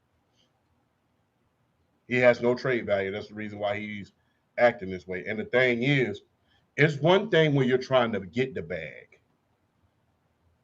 It's one thing when you're trying to get the bag and you're doing a lot of whining and moaning and complaining. You got it. You got the bag. You did all that complaining the year before last. I need to get the bag. Okay, they paid you handsomely.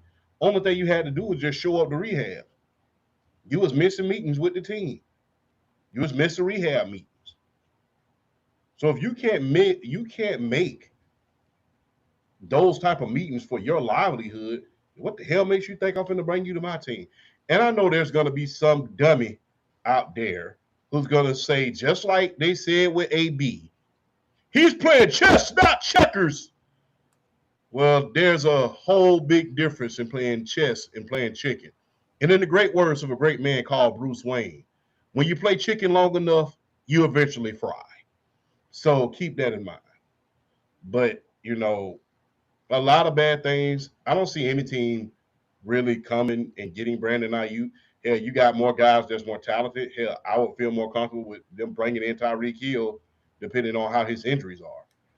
I would I feel more. wouldn't mind that if I'm Washington, Yeah, especially with I would feel especially more with Jaden comfortable. Daniels' deep ball ability and Tyreek still taking the top off the defense. But Yeah, champ, I'm not going to Brandon, bring in Brandon Ayuk. You've already alienated your last franchise after you got the bag. You didn't even want to go to rehab. You didn't want to go to team meetings. You blew off team meetings. You blew off the general manager. You blew off everybody. So essentially, what you did is you got the bag and said blank you, and then now you're trying to bring that toxic environment to another team, and then alienate our quarterback and alienate our team before you even come here. No, I don't see any team really picking up on them at this point.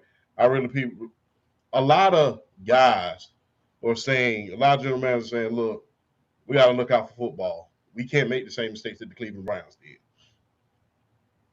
We can't make that same mistakes and bring in headaches for this team. And the thing is, this team needs young players. They need young, impressionable players. This is one of the oldest rosters in the league last year. You need young players who are going to move this team forward. Not guys like Brandon Ayuk who are going to talk a lot of nonsense. And you already, like I said, you got the bag. You complained about the bag. Then you got it. Now you acting a fool again. And I don't know anybody that can literally say, hey, I'm going to get the bag and not show up to rehab. Really? I'm going to get the bag and not show up to meet. Look, when you get that bag, you do even more because you want more money. The second contract leads to third contracts. That's the thing. And and the thing is, that affects your longevity as well. When you're not a jerk, people are willing to give you a hell of a lot more chances. I've been on the record as saying that on the show. When you're not a jerk, people will give you second, third chances. When they see you're not a detriment to the team, they will give you certain chances. Hey man, let's bring him in. We know he's past his prime, way past his prime, but we'll bring him in. Let's bring him in and see what he can do. Hey, we've seen guys get that done. Hell, we saw Jerry Rice play for years after his prime because of his work ethic. He stayed quiet, kept his head down, and was just able to do his thing. But it comes times when you just got to say, look, I wanted the bag, I got the bag. Now it's time for me to act like I got some sense. Time to act like I got some sense. And if you can't do that, and if you're acting a fool with a model franchise like the San Francisco 49ers, which has basically been a first-class family-owned organization since Eddie DeBartolo bought it, and then they passed it down to his nephew, essentially.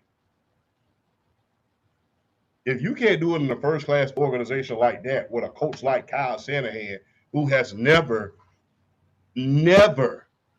had any issues with a lot of players, then guess what? What are you good for at this point? Bringing in drama. Drama in the air. I'll say it again, like as a Commanders fan. I mean, because I'm the only one here on the pod repping Commanders. Hell no, I do not want Brandon Ayuk on that team. More trouble than he's worth. I feel like in 2027, there's going to be an excellent wide receiver class led by Jeremiah Smith of the Ohio State University and more. I feel like Washington, there are other needs we have to address. Do not waste your time trying to bring in Brandon Ayuk. And by the way, Jaden Daniels, don't even waste your time going back and forth with Brandon Ayuk. My thing is, if I'm Jaden Daniels, I'm focusing on having a bounce back season because last year the team struggled due to injuries. You know, Terry McLaurin, he had to miss off-season OTAs and stuff because he was holding out for the contract. Jaden Daniels got hurt. That was my concern about Jaden Daniels coming out of college. Again, never his talent or ability, his size. And, of course, Washington with the defense. They were so dreadful last year, and we ended up getting Sonny Styles. For Washington, we don't need more nonsense. We already dealt with chaos. We already dealt with a lot of shit. With Snyder, with the ownership, both on and off the football field, which I'm not even going to take the time to regurgitate. Just go when you have the chance, just go look up Dan Snyder, the Costa Rica situation, the toxic workplace that transpired under his stewardship, and everything else. We don't need that if we're Washington Commanders. With the new ownership, the last when as Washington fans, when we had the new ownership, my thing was, okay, how can we win games? How can we be legitimate? And more importantly, how can we be as an organization to make us not forget, because we can't forget, but move on from the past, move on from all the hard crap we had to deal with both on and off the football field under Snyder's stewardship. Josh Harris, Magic Johnson, if you bring him in, champ is not only complicit, you ain't a fool, you're a new fool. Because you're not learning from your past. You're not learning from your predecessor. Yeah, and there's some free agent wide receiver. I think Keenan Allen still available. Terry Hill is still available. Debo I wouldn't Samuel. mind that. I wouldn't mind that. You could bring him back, see if that experiment can kind of work again for another year. You could bring a lot of more guys in that are not headaches like hell when it comes to Brandon Ayuk. Brandon Ayuk, you got the bag. You had your chance to shine. And if you didn't want to be in San Francisco, if John Lynch was giving you that many blankety blank problems, then guess what, man? You should have not signed that contract and got the hell on in free agency and asked for a trade. But instead, you signed that contract and now you're locked in. And now your trade value is next to none. So, Bottom line. But let's continue on with DC. On a positive note, AJ DeBonsta, number 1 overall pick, the Summer League, him and Darren Peterson. AJ DeBonsta, he looks solid though, even though he did struggle from the 3-point shot, 27.7 rebounds. But Trey Johnson, man, he was cooking in the Summer League last night. I mean, he was cooking, man. I think with AJ DeBonsta, he definitely shows you some flashes of why he was drafted number 1 overall. I thought there were some times he missed with the 3. I thought it was short and a little shorter than I anticipated. I don't expect him to miss those turnaround jump shots because it looks like he's capable of making those types of shots. But what you saw is the confidence. I like his confidence. I like his style. I do think he's going to be fine. Washington is going to be an interesting team to see because, again, of course, with Trey Young, Anthony Davis, AJ DeBonsta, with Trey Johnson, can he come in and be a scoring option, the fourth scoring option for the team? So I like what I see from Washington. But big fella, what are your thoughts on AJ DeBonsta's summer league debut? My sentiments are the same, and the only thing that I will be doing is regurgitating the same information. I'm liking what I'm seeing thus far, and hey, this is the biggest team that Trey Young has had, so it's going to be interesting to see what they do with this team. You got Sarge, you got Anthony Davis, you got him, you got I can't pronounce his name that well, so I'm not going to embarrass myself and try, but DeBonsta? the monster, but JJ the monster, That's shout an out you know what? Just for that, I'll allow it because back then you had a hard time pronouncing Michael Parsons' name when you used to call him Mika. yeah, Mika, Michael. I mean, it was what it was. You know, the great words of Mike Strahan. The heck with what his name is. I don't care about what his name is, Tomato, tomato. but yeah, I'm liking what I'm seeing, man. I'm hoping that Washington plays this right this year. This is your chance to fill up that arena. And look, man, if you ever want to go to a nice game, uh, Washington have some great luxury seats courtside. It's like you can go there and eat all you can eat. It's like a restaurant right at the back of the rim. I'm like, dang, crazy. BRF, man. Hmm. Washington. I think Washington might have a play-in team. I'm not even joking. Washington, I think, might actually have a playoff team. Um, and I think it really kind of revolves around. We know Trey Young is going to be there. I think it kind of revolves around what they do with Anthony Davis, because all the rumblings is they're going to try to, if they do trade him, they're going to get a lump. They're going to try to get a fortune back from him as far as like draft picks or whatnot. But it depends. I feel like if they keep him, I really feel like they got a shot to really be a playing team, because you look at that roster and how it's constructed, like Trey Young, Alex Sarr, you got AJ DeBonsa, and then yeah, and you brought up Trey Johnson, but then you still have Bub Carrington, you still have Wade Riley, you still have Tristan Vukcevic. I mean, Garcia. you still have you have Garcia. I mean, you have. I think you still have Julian. You still have Julian. Yeah, I think Julian's with the Wizards. Julian Champagny. So I mean, you still. Justin Champagny. Yeah. Okay. Yeah. Washington has Justin. So yeah, yeah, Justin Champagny is there. So it's not like they have like a pretty solid constructed roster of vets, and then your young guys who are athletic that can get a bucket, that can play a little defense, kind of cause havoc as far as transition is concerned. So And you also have Keyshawn George. yeah, and then Mm-hmm. didn't even mention Keyshawn George, who arguably might have some of the highest upside on the entire team, and yes, that includes AJ DeBonsa. Keyshawn George might have some of the highest upside on the entire roster. So I mean, I'm really enjoying And the Alex Washington. Sarr. Yeah, y'all, yeah, bro. Don't get me started about Alex Sarr. Don't get me started about him, because I remember like, everybody was, Hawks fans were giving him a hard time because he didn't try out with the Hawks, or he really wasn't trying to make an effort to really try out with them. And then that first rookie season wasn't that great. But now you look at what he's doing now and what he's becoming. He's a beast. Like Alex Sarr is a monster. Like he does everything: rim protect, rebound, can score on the inside, can shoot the three. I mean, does everything you ask of a modern big. He does it all. So like I said, I think Washington really has a shot to really get in that play in that 7 to 10 range, as long as they stay healthy. Because I feel like Anthony Davis is the X factor.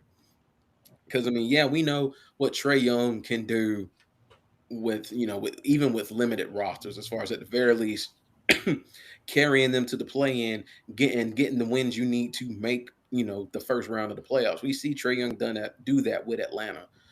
And yeah, this is definitely the tallest team that he's really had. It it's crazy that Trae Young's been in the league this long, and then his first full year with Washington, and it's almost like they got it right completely in terms of how you build around him, as far as like having all the length and the athleticism, having a bunch of 3-and-D guys who can pick and roll, who can pick and pop with him, just really setting him up as far as like his assists and his ability to play make. Because people can talk about Trae Young all they want to. He's one of the greatest playmakers the league has ever seen. I mean, they can talk about him all they want, his size, his willingness to chuck the logo threes. Trae Young is one of the greatest playmakers we've ever seen. And we had that in Atlanta. We had that at Atlanta since 2018. And it freaking got us to the Eastern Conference Finals of all places. So, I mean, I'm not about to sit here and downplay how good Trae Young can be at his height. I'm not going to downplay it at all. Washington has a really shot to really get in that 7-10 range, be a play-in team. And, like, in terms of, like, most improved teams, like, Washington is, like, at the top of my list as far as teams that can really be, like, most improved teams in the league. So, I'm really liking what they have with the Washington Wizards. And I remember when the NBA draft was coming up, I just felt like AJ DeBonsa just made the most sense with the Washington Wizards. Even when people were still trying to suggest, Darren Peterson and whatnot, AJ DeBonsa just made the most sense. If you didn't sign Trae Young, then you get Darren Peterson. But having Trae Young there, you have to get AJ DeBonsa because it kind of It brings works it right. because of Trey's ability. Because again, Trey doesn't move well off the ball. He has to be the primary ball handler for that team, especially with those athletic guys, particularly in the wing. So that does help out. And with him, with SAR and AD, Trey can help out with the pick and roll because of SAR's ability to stretch the floor, hit perimeter shots. AD just needs to be at least healthy, 75, 80% healthy. You can't expect much production from him as far as 20 and 10 anymore. If he can give you 18 and 8 a night, Yeah, I think 80, that's 80% Anthony Davis is still a top 25 player in the league. yes. I mean, let's not get it twisted. He's still a top 25 player in the league, 80%. I think but the Wizards are going to be an exciting team to be in the East. I definitely do see them in the play-in tournament. Big fella, the floor is yours on this one. Because Stephen A. Smith, he said something about your Los Angeles Lakers. Okay, they moved on. Oh, They moved on from LeBron James. LeBron James informed them, according to Shams, that he's not going to be joining the Lakers this season. He said something about the white players: Walker Kessler, Austin Reeves, Luka Doncic. Floor is yours, big fella. Number one, I'm gonna say this, and people can say whatever they want. If Dave Portnoy would have said that about any black players, we would be screaming bloody murder. Tell me I'm lying. If any other white reporter would have said anything about black players in any capacity like that, hell, we get on to the media for saying a two-time MVP in the form of Lamar Jackson can't win. We get on to them when Dan Orlovsky is out here pulling stories out of his behind about him not being in training camp. Do we not? So I really think that him saying that was inappropriate. Everything that comes to your mouth, you ain't got to say it. And the fact of the matter is, the guys who we picked up, they can play. They can play. So it's not like you're just going out here, in the great words of Warren G from the Regulators, getting any geek off the street and just signing them. These guys can actually play. So the thing is, I think that was an inappropriate comment. And like I said, people can say whatever they would like to about whatever. They can say coon, they can say whatever they would like. But if Dave Portnoy, we get on the do we not get on to Dan Orlovsky for saying a two-time league MVP in the form of Lamar Jackson, he can't win. The pressure is on him. You We mean get Bill on to Pulley? a lot of media members about black quarterbacks, about whether we can win with black quarterbacks all the damn time. So for you to say something like that, And for you to have a larger platform that you do, that's inappropriate to say. You can think whatever the hell you want to. People, I'm pretty sure people were thinking it, and people are gonna get in the comments, well, did he lie? You can think it, but everything that comes to your mind ain't necessarily got to come out of your mouth, especially when you got a big, huge platform like you have. You have to use your platform wisely these days. You got to use the platform wisely. And so for you to say that about those players that we picked up, come on, man. It's like, be smart. Because the minute somebody says something about a black player, the first thing that's going to happen is they're going to point to exactly what Stephen A. Smith said and say, well, wait a minute. We weren't screaming bloody murder when Stephen A. was saying what he's saying. Everybody was saying, did he lie? Because you know people are going to use anything inappropriate that somebody says against you at the end of the day. It's not appropriate. You can think whatever you want to. I think Brittany Reiner's pretty. Doesn't necessarily think I'm not finna go out here and put up a sign up there and say it. But the thing is, you got to know there's a time and place for you to speak on certain things. But you don't have to sit around here and say something like that. That's inappropriate. That's disrespectful. That's dumb. And you as a journalist, what the hell their color has to do with anything? Can they fucking play? That's the bottom line. Can Luka play? Yes. Can Austin Reeves play? Yes. Can the other players that we picked up, can they play? Yes, they can play. These are not this is not Pete Chilcutt that you just signed. This is not those guys. Use your words wisely. Your words have power. Because whenever you say something inappropriate, then the other side going to feel like they can say something just as inappropriate. And then the minute that we say, oh man, that wasn't right, they're going to point right back to this guy and say, well, wait a minute. Remember when Stephen A. said that? You got to think about this. Your actions don't just affect yourself. It affects everyone. Your actions don't just affect yourself. It affects everyone. That is why you got to watch what you do in the media world. Because we know the minute that Lamar Jackson or any other black quarterback comes out, everybody's going to have a question about it. And do we really want white reporters asking, what the hell are y'all going to do with a black quarterback? If anybody would have said that, that would have been screaming, you'd have been screaming bloody murder. So watch your tone, watch your language, because what you say doesn't always just affect you. It affects everybody. Because believe it or not, when people look at Stephen A., they look at that as representation for our community. Like it or not, good or bad, right or wrong, you're the face of ESPN. And when they see that, they're going to continue to call you the quote unquote. And I know it's on his platform. I know it's on his platform. I know this.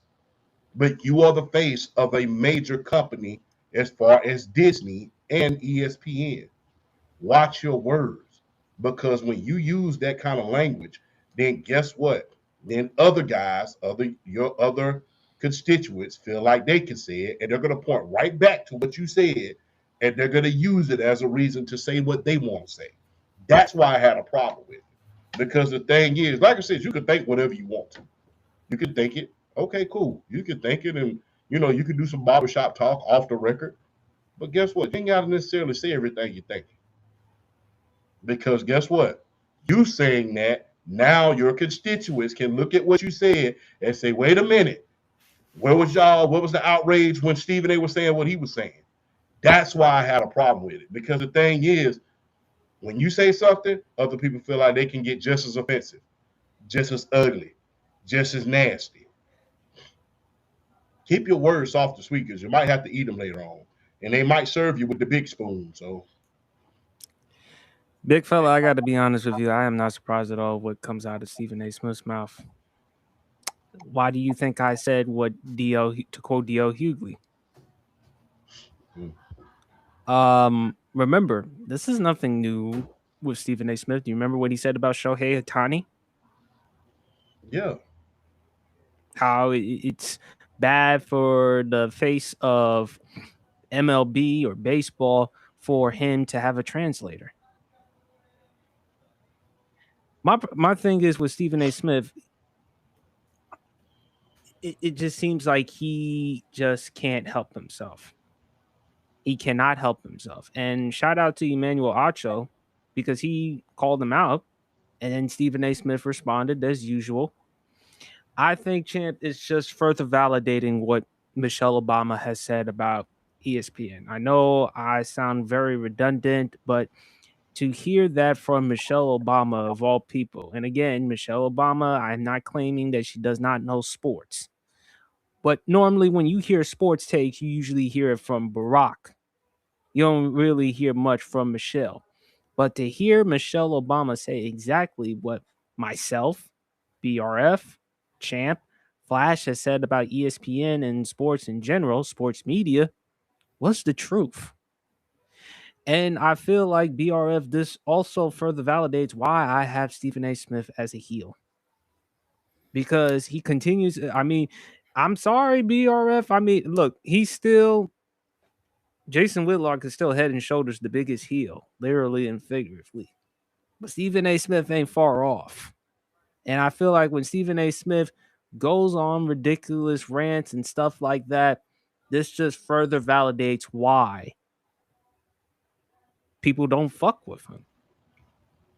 Yeah, and Champ, you mentioned that he's the face of ESPN. He's the face of Walt Disney. But to him, do you think he cares? Because if he did actually truly care, as you mentioned, Champ, do you actually really think that Stephen A. Smith would have said that? And look, a lot of people like Stephen A. Smith because he's provocative. He says what's on his mind. He's outspoken. But sometimes he does put his foot in his mouth, saying that they can't win because of 3 white players: Austin Reeves, Luka Doncic, Walter Kessler. I actually like the Walter Kessler pickup for Los Angeles because finally they moved on from DeAndre Ayton, who's now No, they with didn't. the Oh yeah, that's right. They Washington. traded him to Washington. That's right. Because they did pick up his option, but then they traded him. Yeah, Yeah. something for Champ look forward to, because we all know he wasn't looking forward to watching DeAndre Ayton in the Lakers uniform heading into the 2026 season. Not DeAndre after what he faking. saw from him in the regular season and certainly the postseason. The thing is with Stephen A. Smith, how are we supposed to take you seriously, bro? How are we supposed to take you seriously in credibility? And it seems like he keeps getting into fights and arguments and saying outrageous stuff just for clicks now. And look, Stephen A. Smith, he's the face of ESPN, face of Walt Disney, all these other things that he has. It just seems like Stephen A. Smith just can't help himself. And it doesn't change you. It makes you more than what you already are. And this is who Stephen A. Smith is.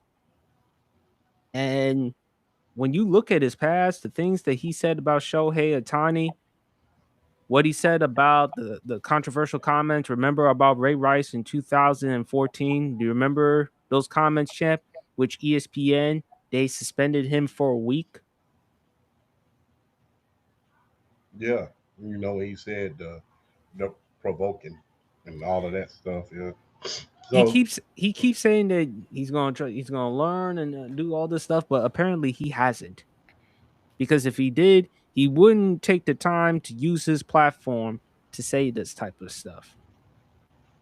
This further validates why I have him as a heel, because he's just becoming a bigger target. And I ain't got. I'm tired of talking about with Stephen A. Smith. BRF, go ahead. Lord. you'll go still. Okay. So Why?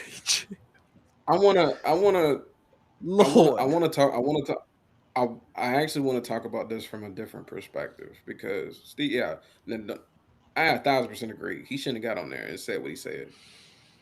But honestly, though, I think a lot of the reason, even though I don't like him saying that because it definitely puts a bad light as far as like race relations are already screwed up in this country. And him saying that don't help at all. But I think one of the things that I like most about sports and what makes sports great is the opportunity to be able to show, prove people wrong, being able to show people, hey, this can happen. Because honestly, I think a lot of it why people are upset with him. Granted, he shouldn't have said it, but he's not wrong. He's not wrong.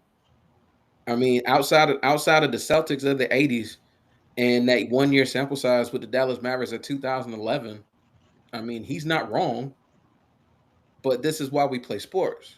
This is why we watch sports. This is why we follow sports. A team like the Lakers can come around and prove you wrong and show you that we can do this. Because it's not like the Lakers are a badly constructed team. Walker Kessler is the best center they've had in years. And I mean years. I mean, you saw him play in Utah, and he's one of the biggest bright spots on that team. Walker Kessler is the best center they've had in a long time. Luka Doncic is top two, top three most talented player in the league. I mean, let's just get it on out there. He's one of the most talented players in the league. Austin Reeves is one of the best secondary options in the game. He's one of the best secondary options in the game. Um, they have a chance to go out there and prove Stephen A. that hey, yeah, okay, our starting lineup is a little bit on the light side, but we got a good team. That shouldn't matter. That shouldn't matter at the end of the day. We hit a ball and we hit a play and we playing for that Lakers on the chest and we here to represent this franchise and we here to win. So it ain't the point about okay, he's not wrong. It's the point of they're gonna go out to show it's still the Lakers. We're still trying to win championships here, regardless of how our roster constructed, and we're gonna go out and show that we can do this. And like the reason why I say that is like because you brought up an amazing point, champ, as far as like if this was Dave Portnoy saying stuff like this, or If this the were Bill whole Polian, or Bill Polian talking about Lamar Jackson and all this other stuff, talking about he doesn't have the IQ no, no, no, necessarily to play the quarterback position, stuff like that. no, It's about BRF, BRF. To make it short and simple, if this were Boomer Esiason, Rush Limbaugh, rest his soul, or Don Don Imus saying some shit like that, no, what would no. we have said? Oh, trust me. Look, trust me. We would have roasted them all. But this is where I'm trying to get to with my point. Sports is about shutting those people up at the end of the day. Because look at the career that Lamar Jackson has had when Bill Polian just flat out said he should have been a wide receiver. Look at the career Lamar Jackson's been able to carve out for himself. Or I mean, Jalen Brunson winning the championship? you know what I'm saying? Or Becky Hammond saying what she said about Jalen Brunson. Was she wrong? No, she's not wrong. Jalen Brunson is another anomaly in the idea of someone being short, being the best player of a team winning the championship because of Steph Curry, is Isaiah Thomas, and it's him. It's an anomaly. She's not wrong for what she said, but it's the point of going out there and showing that this can be done. So, excuse me. Yeah, it's the point of going out there and showing that okay, well, regardless of what you're saying, whether you're right or wrong, we are trying to accomplish something here, and we're trying to make something happen and get this done. So I that's one of the things.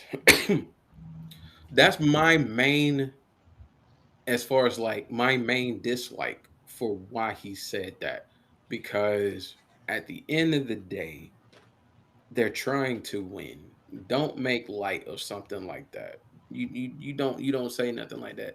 I don't care if you're right or you're wrong in a situation like that. Let that team build and let that team go out and let that team play and see what they can get done. If they don't win a championship, it's not because it should not be because oh man, three best players on the team are all white. It shouldn't be about that. It should be about they just weren't good enough. They just weren't good enough. And are their teams still better than the Lakers? There would have been teams better than with the Lakers if LeBron James had stayed. I mean, let's just keep it a buck. There are teams. I say about a good handful of teams that are better than the Lakers in the Western Conference. But ultimately, at the end of the day, they are still a playoff caliber team, and they're still going to go out there to try to compete and win every night. So, But to your point, BRF, some things are just That's you still don't touch that. That's one of the things you still don't need to touch at the end of the day. Because at the end of the day, if they were to go out and they were to win the championship with this roster, Woo-hoo! you think you're getting flamed now? Let the Lakers with this roster go and win a championship. Boy, you have to go in hiding for the next month. But that's my point, BRF. Stephen A. Smith could have made an argument why the Lakers couldn't win a championship or go that far had he not mentioned the three white players. And what was he trying to gain or accomplish by bringing up that point? Look, he could have just said, "Hey, San Antonio." And by the way, shout out to Victor Wembanyama. He just got that 5-year contract. Also, he took a $51 million pay cut. Also good for San Antonio because they can use that money to work on other things in free agency and stuff like that. Still, OKC's in the mix. Minnesota, of course, with the LaMelo Ball trade, and we'll see how that goes. But my thing is, Stephen A., did you had to bring up the race situation? Exactly. Because I mean, I'm sorry, Stephen A. I mean, you champ. Your father always says, "Be careful because you may not know what you may end up being."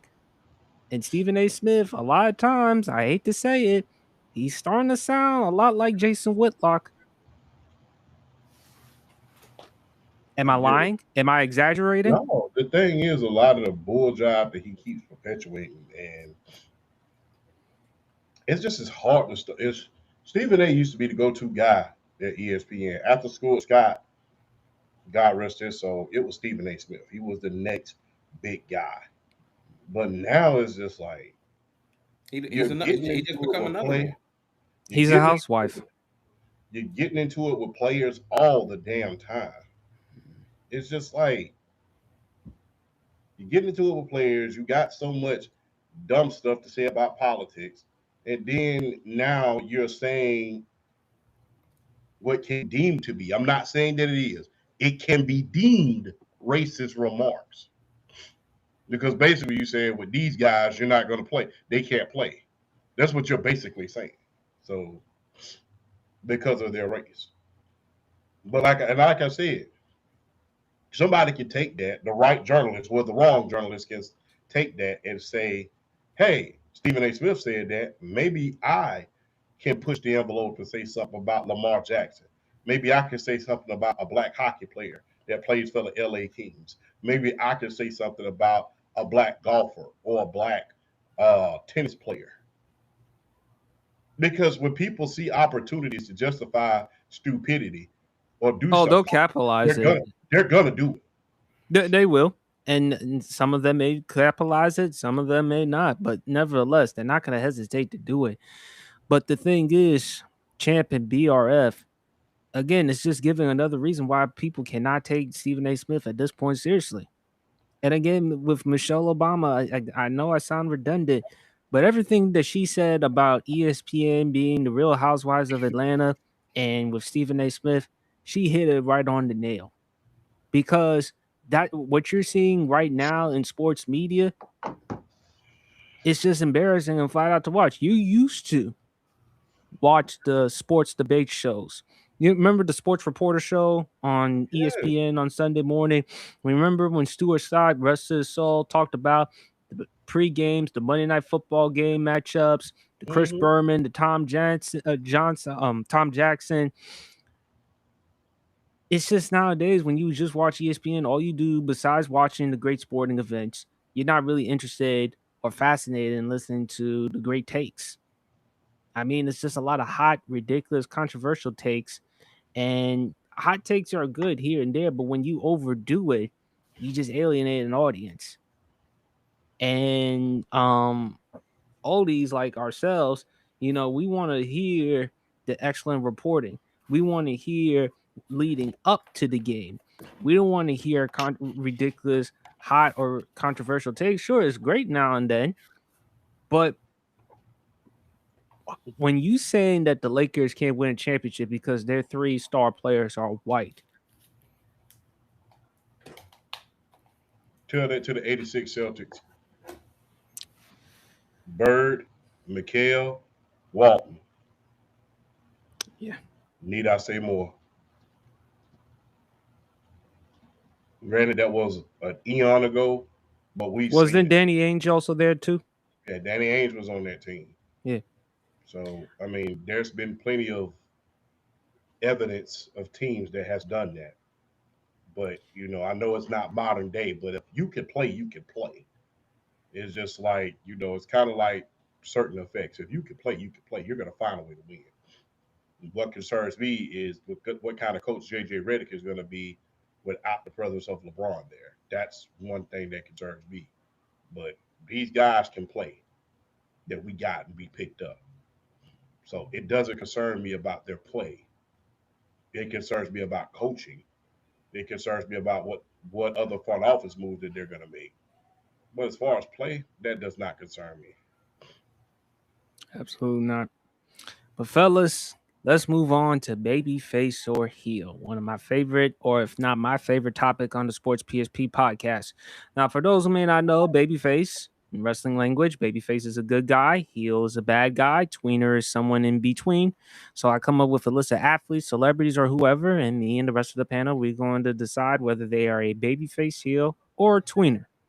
Now, the first one, I think he's pretty unanimous as a babyface. Troy Aikman. Babyface.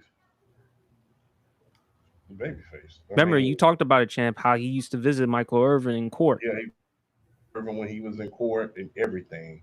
So, I mean, and the players loved him. Michael Irvin said something that was very, very damning at a certain point. He said, prevalent, excuse me, not damning, but he said something very, very prevalent. He said, you had the all time leading rusher and some of the most greatest personalities in that huddle. But when Troy came into that huddle, the whole cuddle shut up and listened. He shut up and he listened. Now, people might have questions about his play by play, him and Joe Buck. People have questions about that, but these days everybody got a damn opinion. It's kind of like a nose. Everybody got one. Well, people can say what they want to about his commentating, him and Joe Buck, but just gonna be real. Troy Aikman, and then he was a country music star. He fit Dallas like a glove. He fit Dallas like a glove, and that was he came along at a great time, and he was able to lead them to championship. It's just unfortunate that towards the end he wasn't able to get certain things done because to your point, Jerry was going through his growing pains without Jimmy Johnson at that moment in time, and that's when stuff really kind of hit the fan and hit the fan hard towards the end of his career. But I say yeah, babyface. babyface, man, babyface. The players loved him, his coaches loved him, the owners of the team loved him. He didn't really get in trouble. He was there for his teammates during trying times. He was essentially the '90s version of. Their. He was essentially the '90s Roger Staubach. He was essentially the '90s Roger Staubach. So The thing the reason why I say Troy Aikman is a babyface is because, look, unlike most Cowboy fans or former players like Michael Irvin, he is objective. So he's going to call out the Dallas Cowboys when necessary. So that is fair to say. Another reason, I'm kind of surprised, Champ, you didn't bring this up, but it also brings back to Skip Bayless. Remember one of the books that Skip Bayless wrote? In yeah, I was which, trying to avoid that. no, So we're going to say it on the Sports PSP pod. Look, I don't care anymore. Look, when Deion Sanders takes the time to confront you, because remember, it was that big at that time. yeah, That says something. And by the way, just look at Troy Aikman's statement in which he said about Skip Bayless when Fox decided to bring him on in 2016. He said, to say that I am disappointed would be an enormous understatement. He believes that, basically, I'm paraphrasing, that we should bring in people who are credible, reliable, trustworthy, do their job, and with integrity. None of that applies with Skip Bayless. And when I look at Troy Aikman, say whatever you want about his color commentary with him and Joe Buck, I do like listening to what he has to say regarding football, especially with the Dallas Cowboys. yeah. and he's honest, and he's gonna say what's on his mind, and he's not afraid. And What? he looks like Jay-Z. I was about to say that. He does kind of look like I was Jay-Z. about to say that. Yeah, the lighter skinned Jay-Z. Yes, man. He is no, but for real, no. Troy Aikman is definitely a babyface. I mean, Yes. people like to nitpick like his career as far as his statistics, as far as like the Dallas Cowboys and all this other stuff.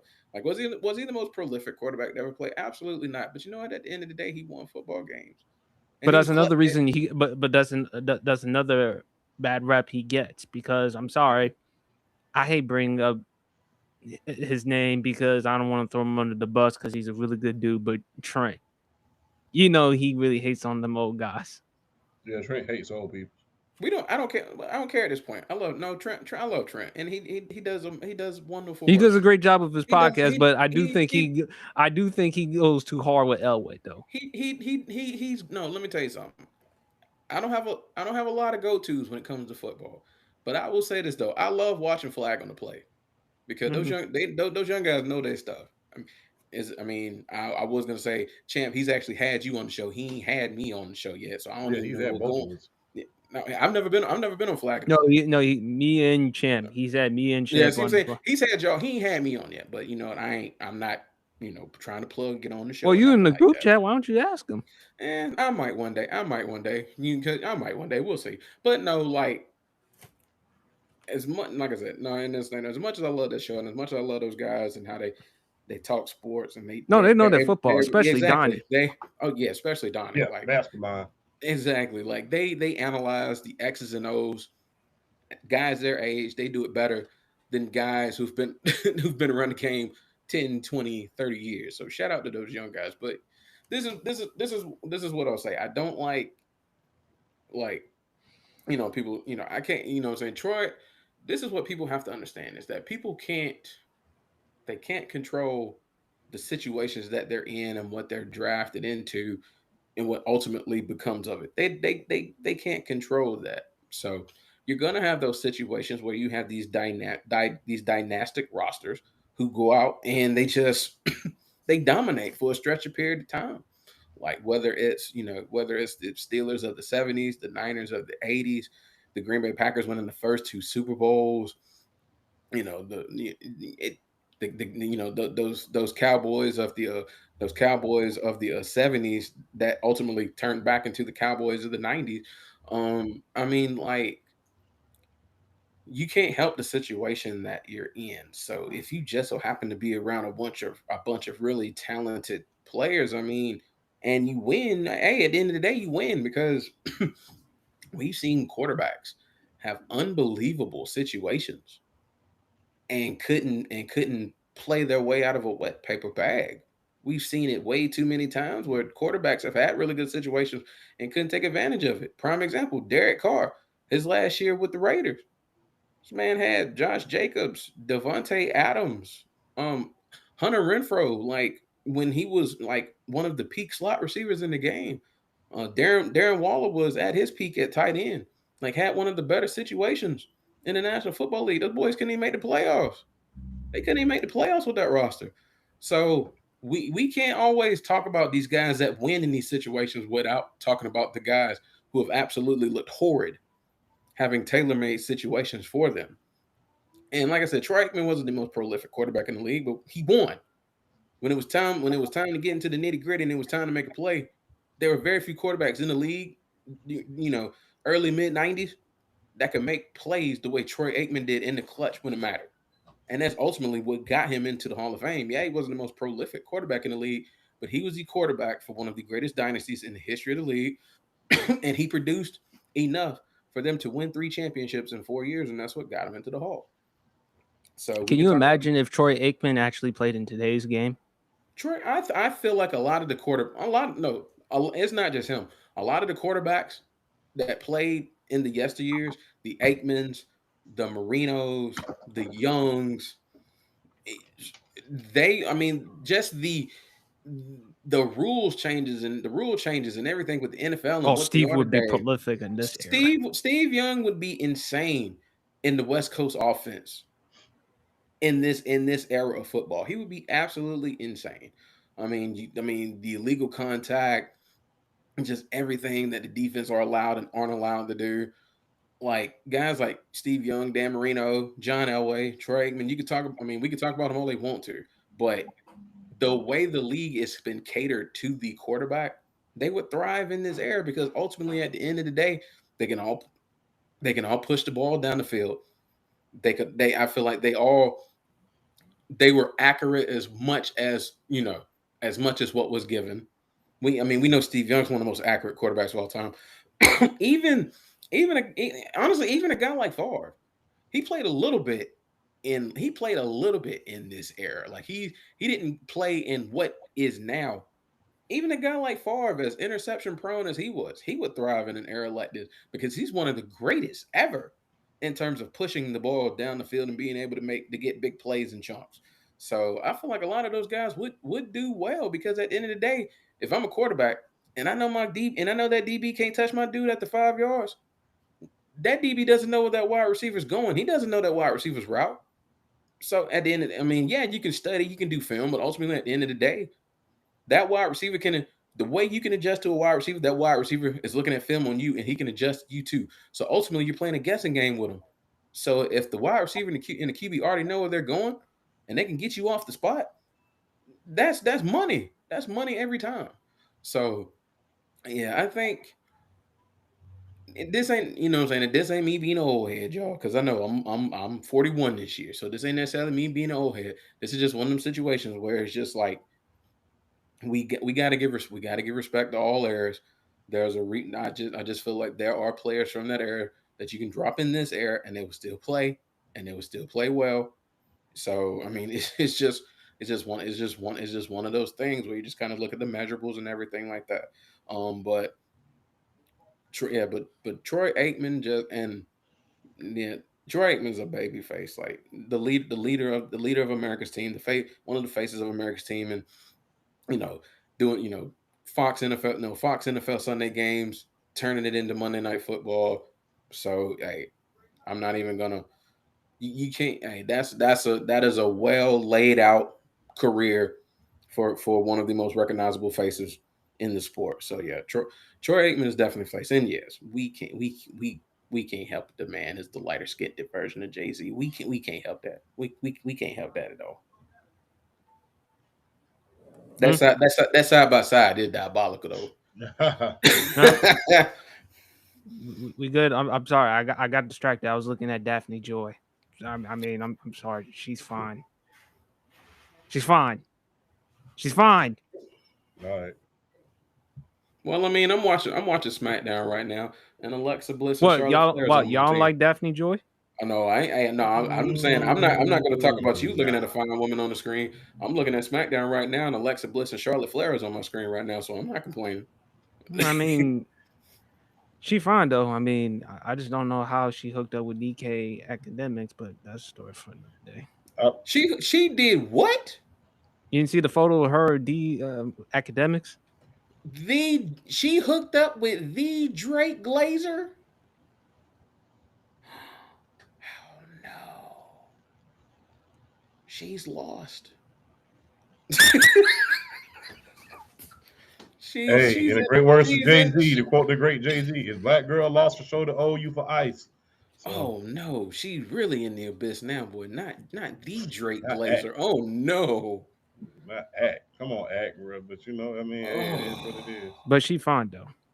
She is. No, she's a champ. You can't say whatever you want about her. One thing you cannot say, you cannot tell me she's unattractive. She ain't Megan, but Who is champ? She ain't Megan, but Who is? She fine though. But not I said she ain't Megan. Well, she not. I don't know. I don't know about Megan. Not academics though. Academics go to bed with a picture of Drake on the top of his bed. Not academics, bro. You remember that picture? You remember Dexter's Laboratory, right? Dexter's Laboratory. Yeah, you remember how Dexter used to always have that picture of Einstein in his locker room. I am sorry, I failed you. That's academics with Drake. Yeah. That's academics with Drake. I'm sorry, I did not put forth my finest effort into spreading your goodness and your name across the nation and the world. If glazing an individual had a picture with a sound attached to it, it would be DJ Academics talking about Drake. Well, I mean, she's fine. Dr. Cheyenne, oh wait, Cheyenne Bryan is fine too. So no matter what y'all can say, hey, they fine. They are fine. They are fine. All right, next one. Controversial one. Mm. Kwame Brown. You know what? You know Ooh. what? I'm gonna I don't call know how him to. the baby face I don't know how because to feel about. I don't know how to feel about that one. I'm not gonna lie. The way he had look, I don't blame him. He had been silent for years, and when he finally came out and started clapping back, it was something of epic proportions. And to credit Gilbert Arenas, he actually had him on his platform at one point, before he went to No Chill, before he had the big show, he actually talked to him on a major platform. Not many people did that, but with Kwame Brown, hey, look, when you look at his platforms, he brings up a lot of great points. He brings it up very, very vulgarly. Except when he talks about with Candace Owens. You know, that's a whole nother story. But when you listen to him, And Jason Whitlock. Ooh. so when you listen to him on his platform, a lot of stuff that he says makes a lot of sense. But, Dwayne.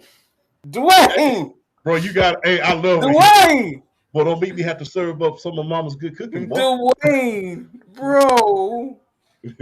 No, boy, I never forget how bad he cussed out Matt Barnes. I love Matt Barnes, but I never forget that. Oh yeah, Kwame. Oh, I remember that he smoked him. Like my God. You better stop, boy. I done told you. You just stepped in that quicksand, boy. You just stepped in that quicksand. But I like Kwame, man. He came out. Look, he was a bust for all of those years. He was a bust, and he admits that. But the thing is, like he says and tells everybody, the only thing that you could come up with to talk about with me is basketball. At a certain point, the only thing that you can talk bad about me about is basketball. You can't talk bad about me with nothing else. Everything else, hey, I pretty much got on lock. So, and then I made a success for myself after the fact. I like Kwame, man. Like I said, a lot of times you go to a lot of unnurturing situations. I don't believe you can come in as a rookie and be with a six-time champion like Michael Jordan who gonna bludgeon you to death. I mean, just rip you to shreds, and then you go from there. Then you go to LA. God rest his soul. But everybody knows Kobe was tough on his teammates. He was very, very tough because he wanted to win.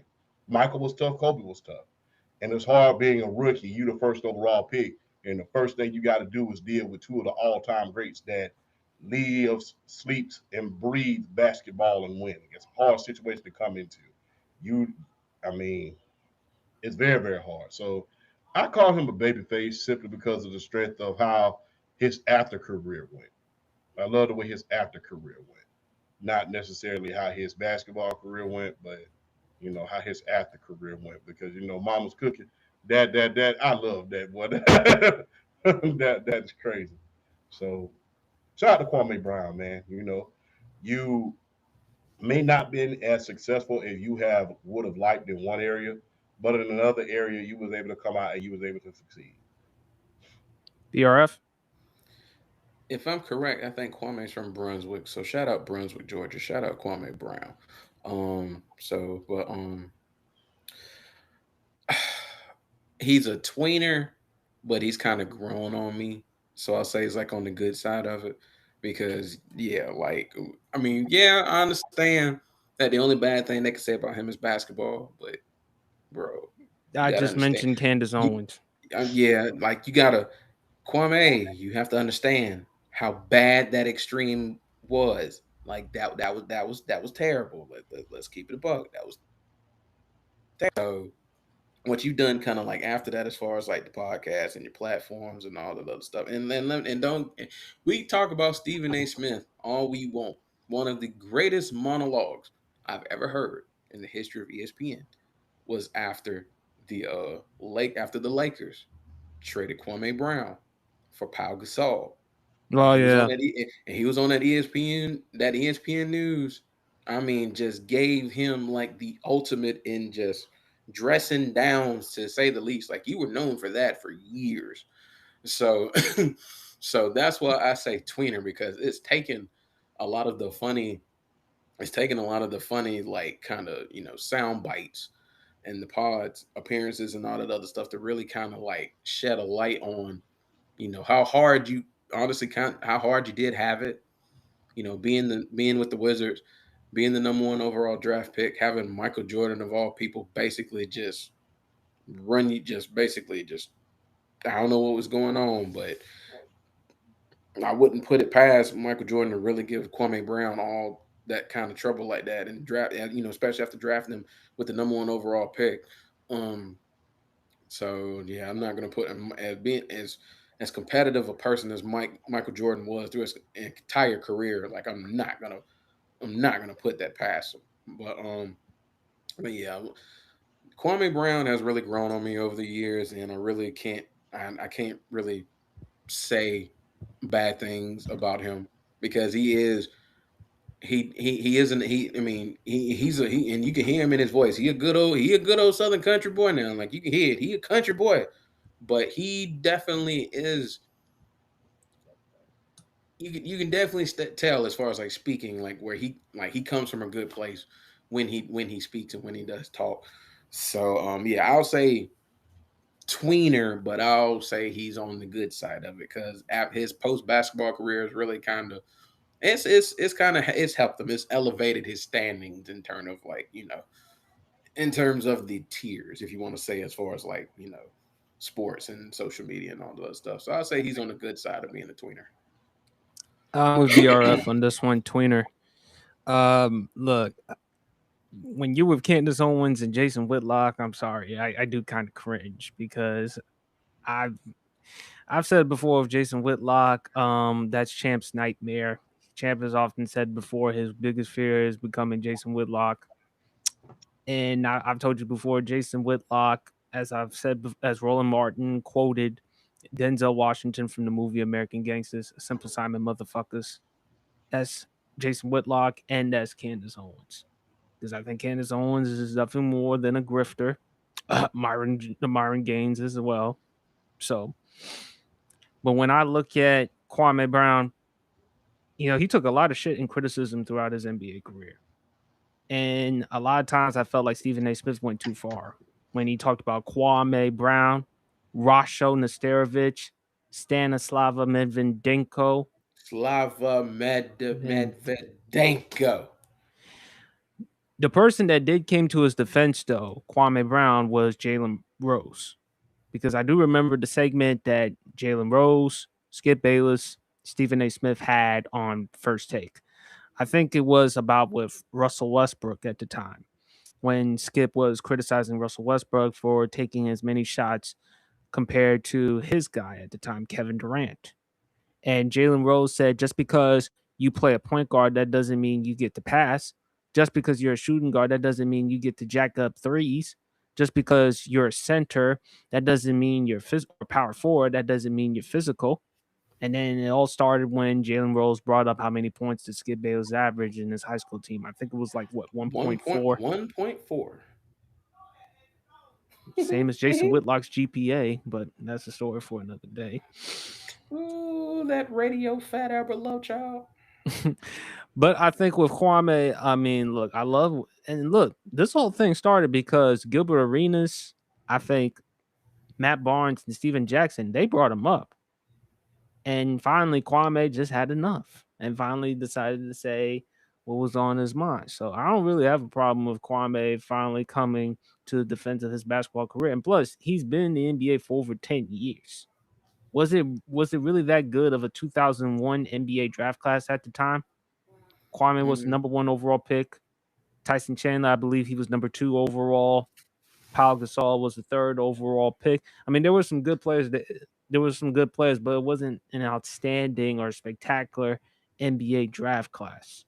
yeah, I think And I think real quick. I think when you go back to that class, I think you're probably looking at your most notable names as like like Pau Gasol, Tyson Chandler. Trying to think who else. I believe Jason Richardson was in that draft Jason class. Jason Richardson, I think, was 01. Yeah, I Surprisingly, can read it Eddie. right here for you. Kwame Yeah. Brown, Tyson Chandler, Pau Gasol. You had Eddie Curry. You had Mm-hmm. Jason Richardson. You did have Shane Battier. Yeah, he Eddie, he had a pretty good career for himself. yes. You also had Eddie Griffin, Dasanga Diop, Rodney White. You also had Joe Johnson, Yeah. Okay. Joe Johnson was Vladimir too. Radonovich, Richard Oh, Jefferson. okay. So yeah. See, you start getting to the more you start getting into like the better, like the good players, like in the teams. Like Then I later think. on, you had Jason Collins, Russell Soul, Zach Randolph. Hmm. So Yeah. Like yeah. you also had Gerald Wallace, Jared Wallace. Jamal Tinsley, Tony Parker, Samuel Dallenberg. Gilbert Arenas was also in that draft class as well. Mm, yeah. Like the top 10 wasn't necessarily star studded, but when you go to from like 11 to 30, that's when the names really show up. So But overall, Kwame, I mean, he was better off as a journeyman. I mean, for him to last in the NBA for over 10 years, did he live up to the expectations of being the number 1 overall pick? No, but you can say he was good as a journeyman. That's what you Yeah, can say with Kwame Brown being in the NBA for over a decade. So we can say that with Kwame, but Mama's he could. cooking.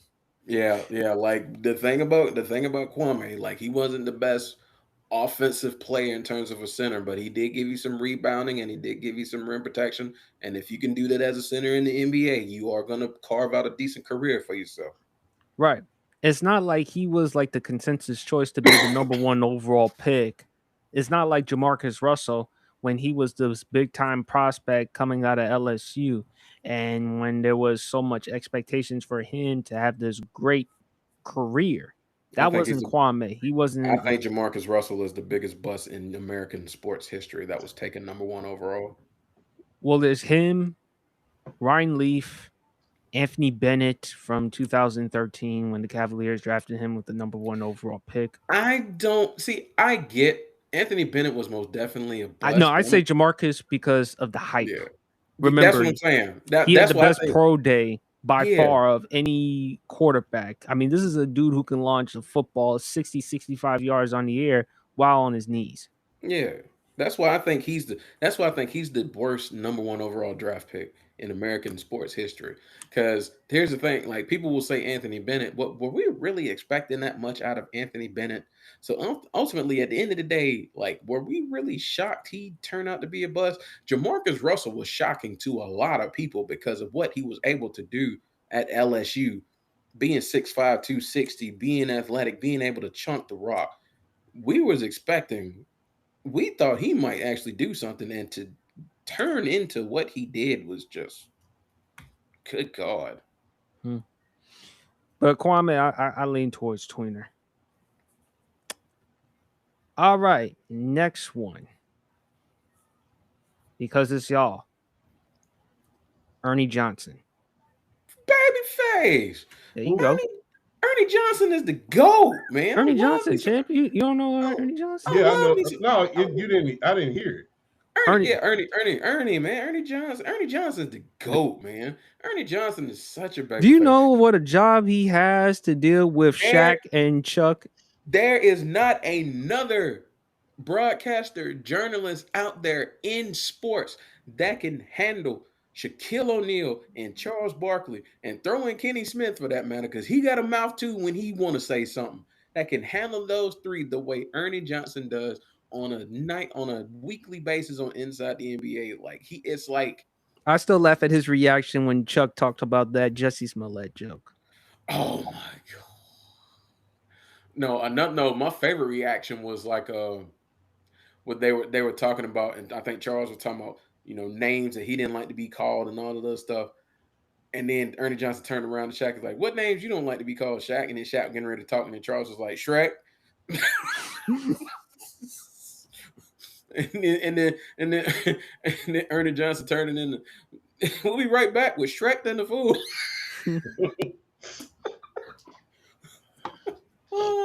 But yeah, Ernie Johnson. Let me tell you something. I would love to meet Ernie Johnson and just pick his brain and talk about broadcasting, journalism, sports, and all that other stuff. He is like one of my all-time favorite sports figures ever. Just everything he's done.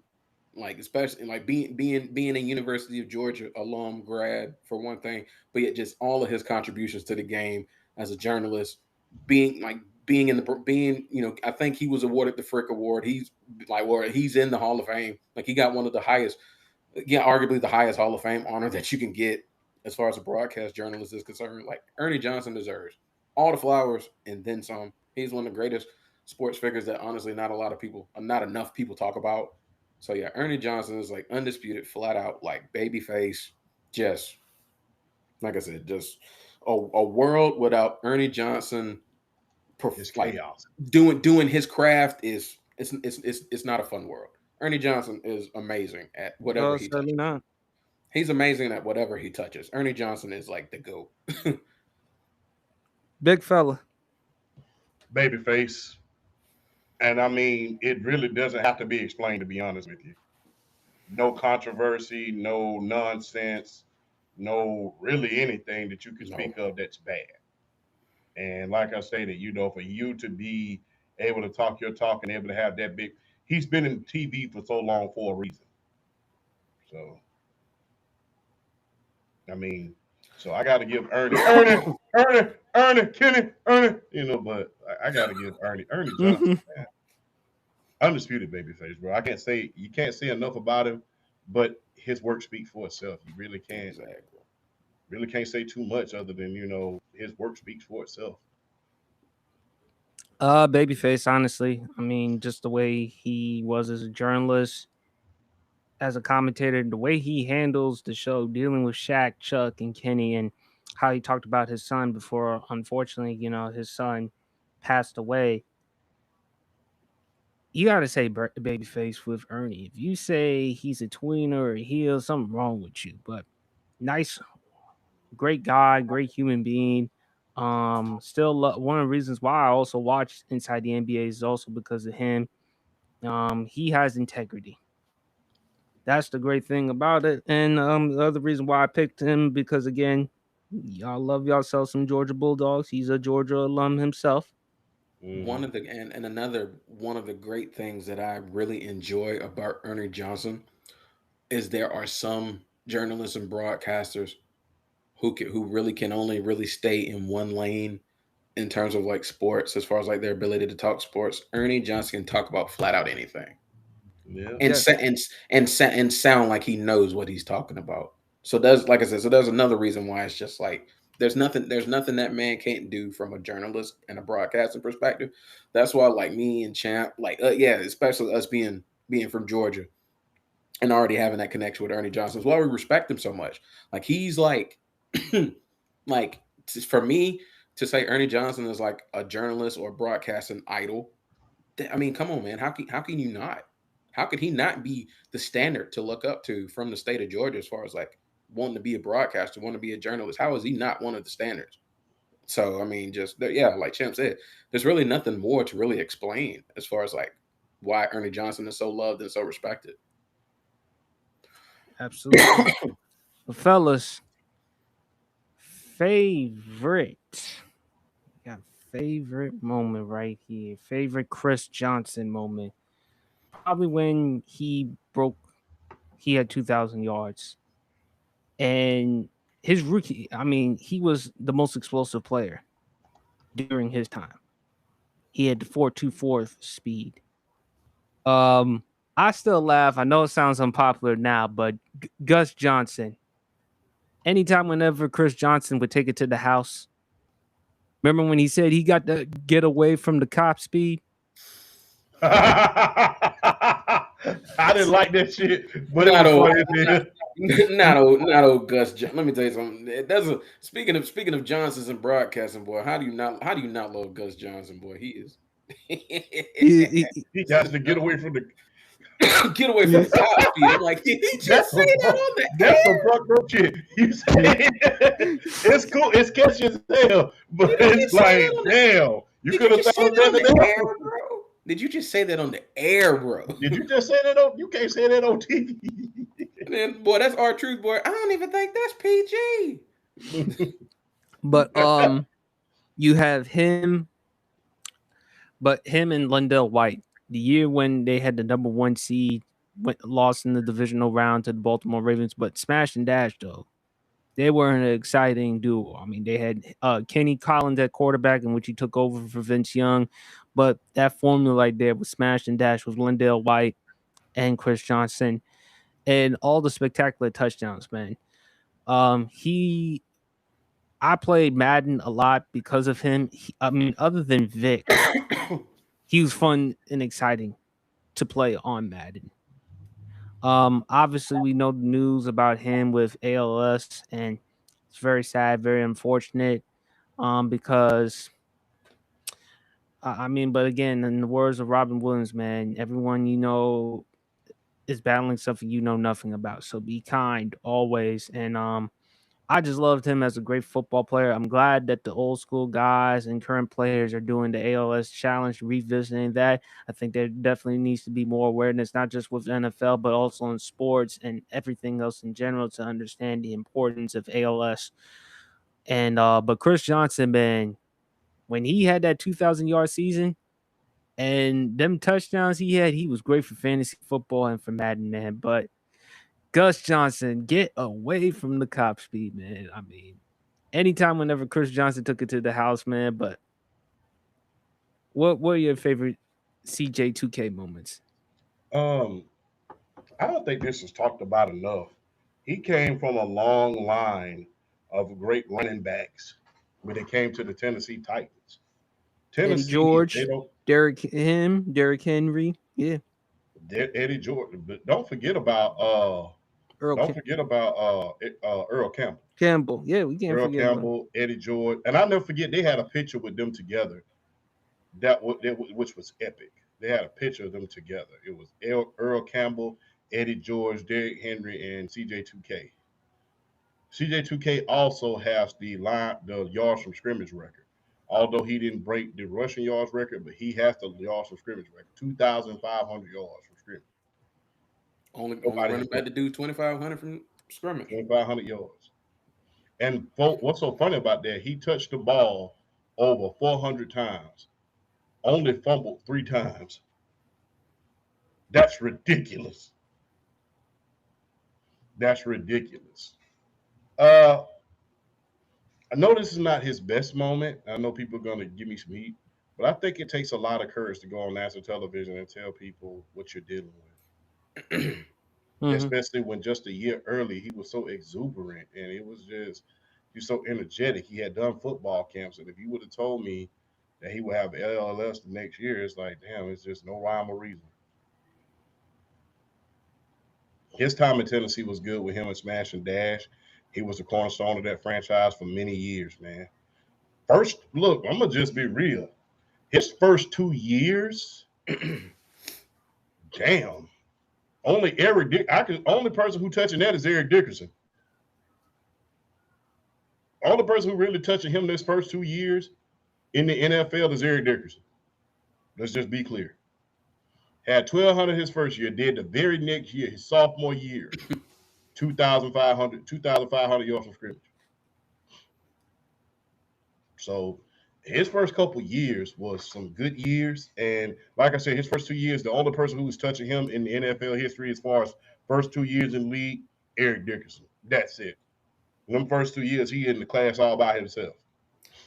I'm gonna keep it 100 with you, champ. I don't think a lot of people are touching him his first 7 years in the league because I got the stats right here. Got some stats for y'all's people's asses about Chris Johnson. If we want to look at his 2008 through 2013 seasons, if we want to go per season. Shout out to Pro Football Reference. If y'all need to look up stat lines, if you in a debate with somebody and you need to look up some stat lines in terms of football, and you need to hush somebody because you know what you're talking about, and you want to quiet them, Pro Football Reference is the place to go.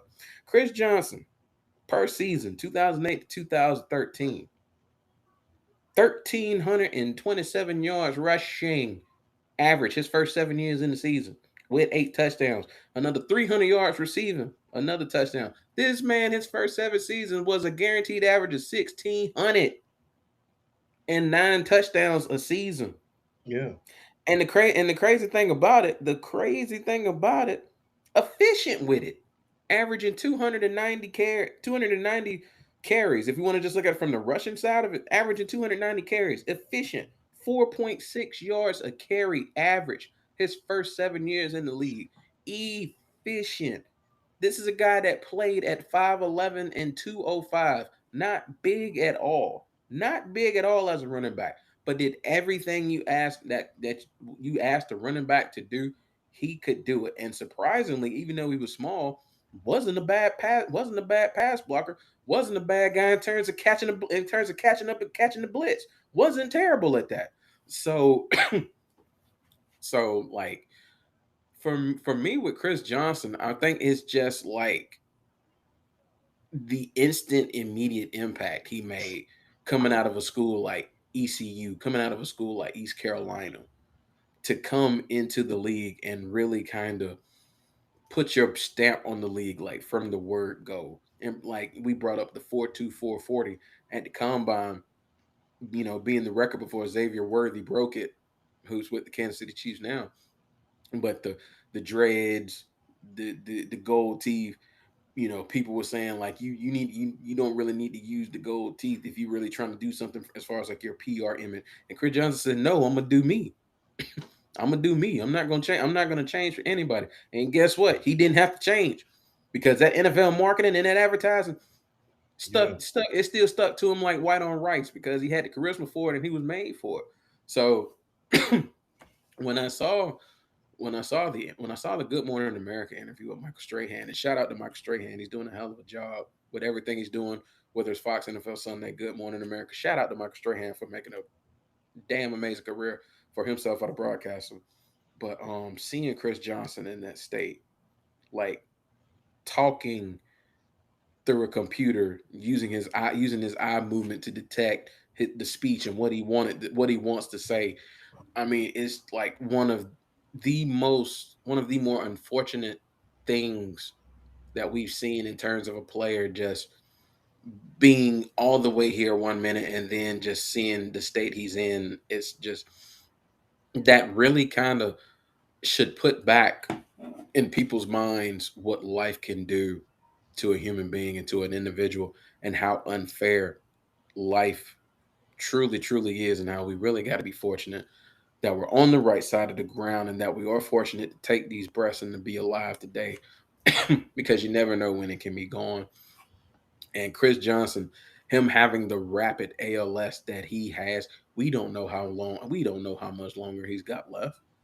So it's good that the current players and the old players are doing the ALS challenge to bring awareness again, bring awareness to the disease, but also understanding Chris Johnson is like the personification as far as like the generation that we're in, like us being like late teens going into like the early 20s and everything, like basically the college years, if you want to say it. Whether you went to college or not, the college years. And you have like the Chris Johnsons of the world, the Arian Fosters of the world, the APs, the Adrian Petersons of the world, the running back class we had Daniel then, Thomas. LT Ladainian Tomlinsons of the world. You still had an older Curtis Martin, like Yeah. still doing his thing. So it's crazy to see. It's crazy to see Chris Johnson in the state he's in. So that's why they're bringing awareness to it. But yeah, just for me, the immediate impact Chris Johnson made, and then like I brought up those first 7 years, and just how good of a running back he was. So definitely sending prayers Chris Johnson way. We don't know how much you got left, but just keep fighting, keep doing your thing, and just keep living, man. Just keep being you, man. Shout out to him. It's just unfortunate what he's going through right now. Sad, man. But I will say this with him with the ALS, he's giving people hope to, more importantly, come out and share in your problems, because it's not easy for someone to come out and admit what they're dealing with or what they're going through. So, kudos to him for using his platform to speak on it. Also, big shout out to Michael Strahan as well. I thought he did a hell of an interview on Good Morning America with Chris Johnson. But just check on your people. As Champ always says, check on your people. Always check on your people. Always make sure that they're okay. But man, when I heard the ALS news, I mean, it was sad because just a year ago, he was looking fine. He was looking good and everything, but you never know. You never know what could happen. So, hearts and prayers to him and his family. But man, in his days in Tennessee, boy, he was exciting. He was electric, man. And I anytime go when y'all have the chance, whether if you have Xbox 360 or PS3, go if you have those systems, go back to playing Madden 09, Madden 10, Madden 11 with CJ. I ain't gonna lie. I think I did play Madden '09, and some of the most fun I had was Chris Johnson, running back. To me, outside of Michael Vick, he was the most fun player to play on Madden. Mhm. Yeah, that definitely. Yeah, I think that's pretty fair. Like, Yeah. like Michael, like with Vic, Randy Moss, like you're really really kind of athletic demons at their position. Like Chris Johnson, yeah, easily fun, so much fun to play with. Absolutely. And last but not least, fellas, favorite new edition track. I'm gonna go the original and the remix of "You Don't Have to Worry." Mr. Telephone Man. It's There's something something I wrong with my life. when When I I dial call my my baby's baby number, number, I I get get a it click every every time. time. My little 7-year-old niece sings the absolute life out of that song, bro. I love that one. Cool It Now. Um, the one with Johnny Gill did when he Boys didn't the like men. the song at first. He didn't like the song at first, Boys. but Yeah, yes, boys the men. that was a hell of a track. Um, what I loved about New Edition, I mean, even though when they were kids, they were the bubblegum pop image, but behind the scenes, Ooh. we we we we we we know some of the things that they were doing behind the scenes. We can't give you all the details. Just watch the New Edition story movie on BET and watch Behind the Music. Acting foul and wild. Ooh, boy, were they? What is so shocking to me though, even though Maurice Starr, who not only he also managed New Edition, he also managed New Kids on the Block. Do y'all remember that check that New Edition made for all those I think tours? it was $1.99. Yeah, $1.50, $1.75. $1.75. What's so funny about that is the same thing happened with Maurice Starr when he was with no nuclear new kids on New the Kids block. on The same thing. Like history what a repeated itself. coincidence. What a coincidence. The history repeated itself. And them guys had dolls and everything. They had Barbie dolls. They had movies. They had every damn thing. They the same thing. He did the same thing with them. So I mean, everybody ain't mind. But what's so funny about them? It's not funny, but they signed their first contract to get into the music business was $500 on a VCR. Yes. $500 on a VCR.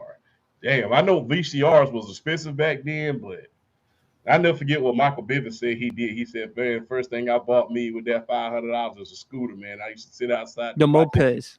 Yeah, one of them mopeds, man. We just talk about New Edition of them in general. This We anyone. could talk about anyone from New Edition. It could be Right. Ralph, but Yeah, if we're gonna because if we're gonna break up New Edition, boy, Yeah, we got a lot of favorite we got a songs if lot we're of gonna break songs, them but up. I'll say this. Look, people talk about on that Poison album. I think the last track, "Word to the Mother," when they all yes, brought it back together, kind of foreshadowing the Home Again album. Get back, we got to put this thing together. together. Get right back, us and our word to the mother. And you knew Bobby was just riffing it on that, man. So, and and it goes to show you how much you can grow up, man. We rarely see music groups grow up.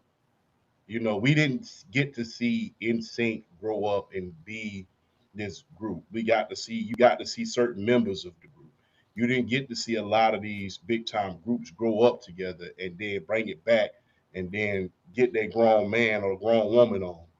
We got to see those guys go from pop bubblegum guys, and we got to see them become grown men and then just grow in the industry. So that's just it's priceless what they did. And look, New Edition, Boys to Men, ABC, BBD, the East Coast family. I think that was they bought us Boys to Men, they bought us BBD, they bought us the They brought us great. They Aisha. led to great boys groups. And remember Michael Bivins. He was the CEO. He was Remember, but Boys to Men. Remember how Boys to Men how they met? yeah, Yeah, yeah. New Edition.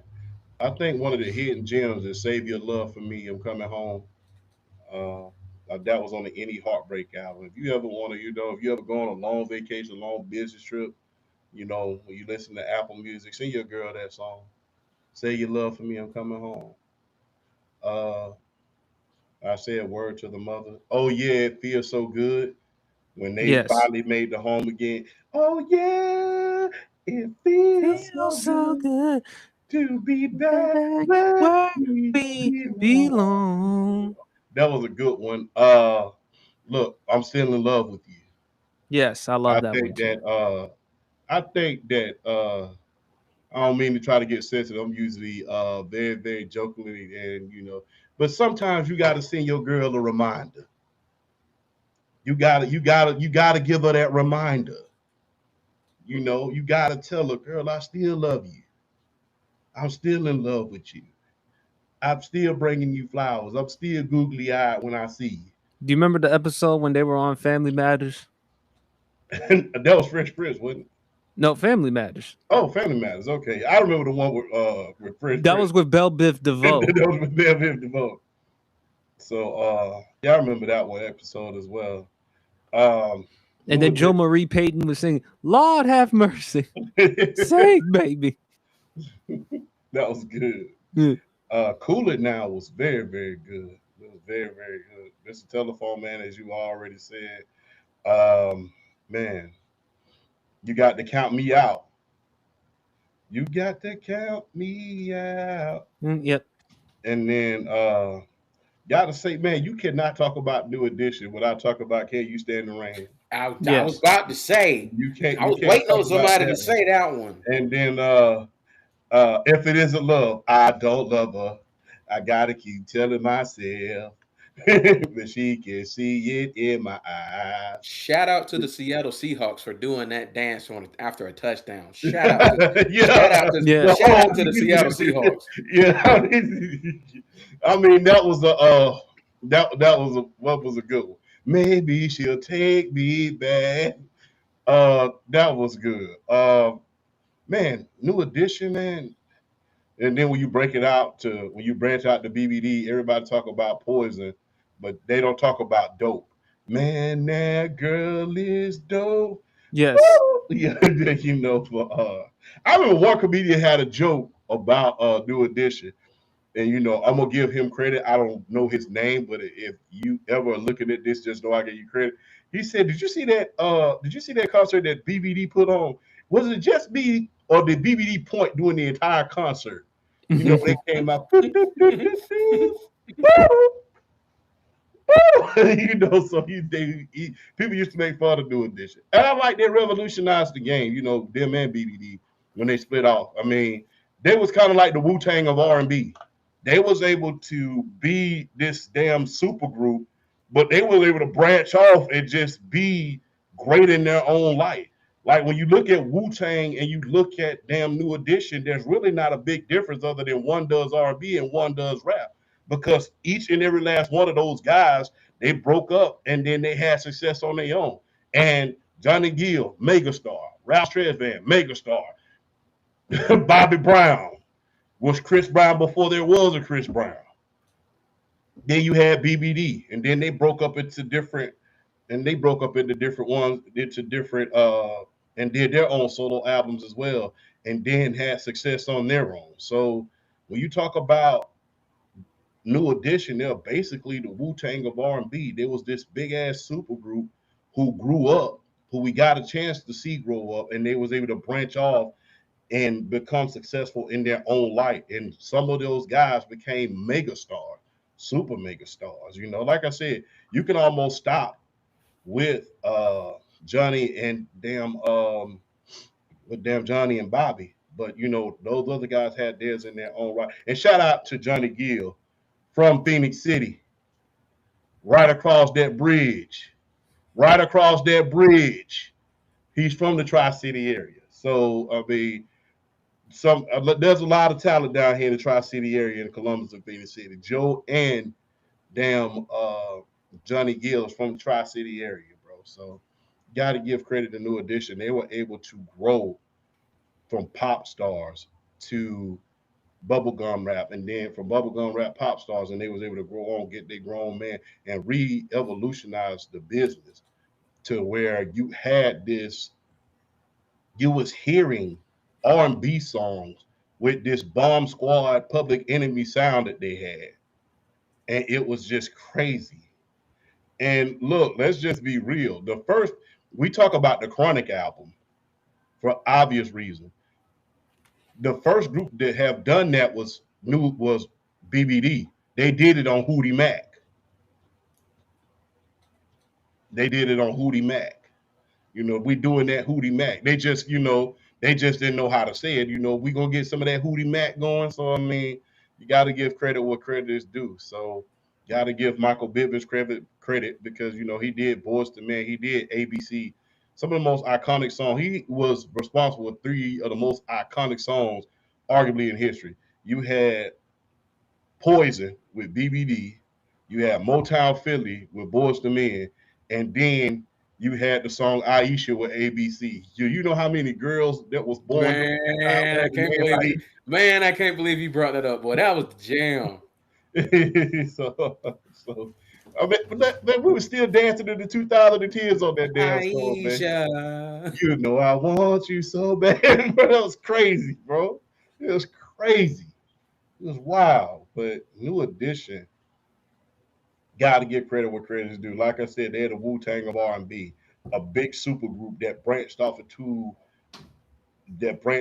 and was able to make superstars, not just of themselves, but mega stars of two other groups.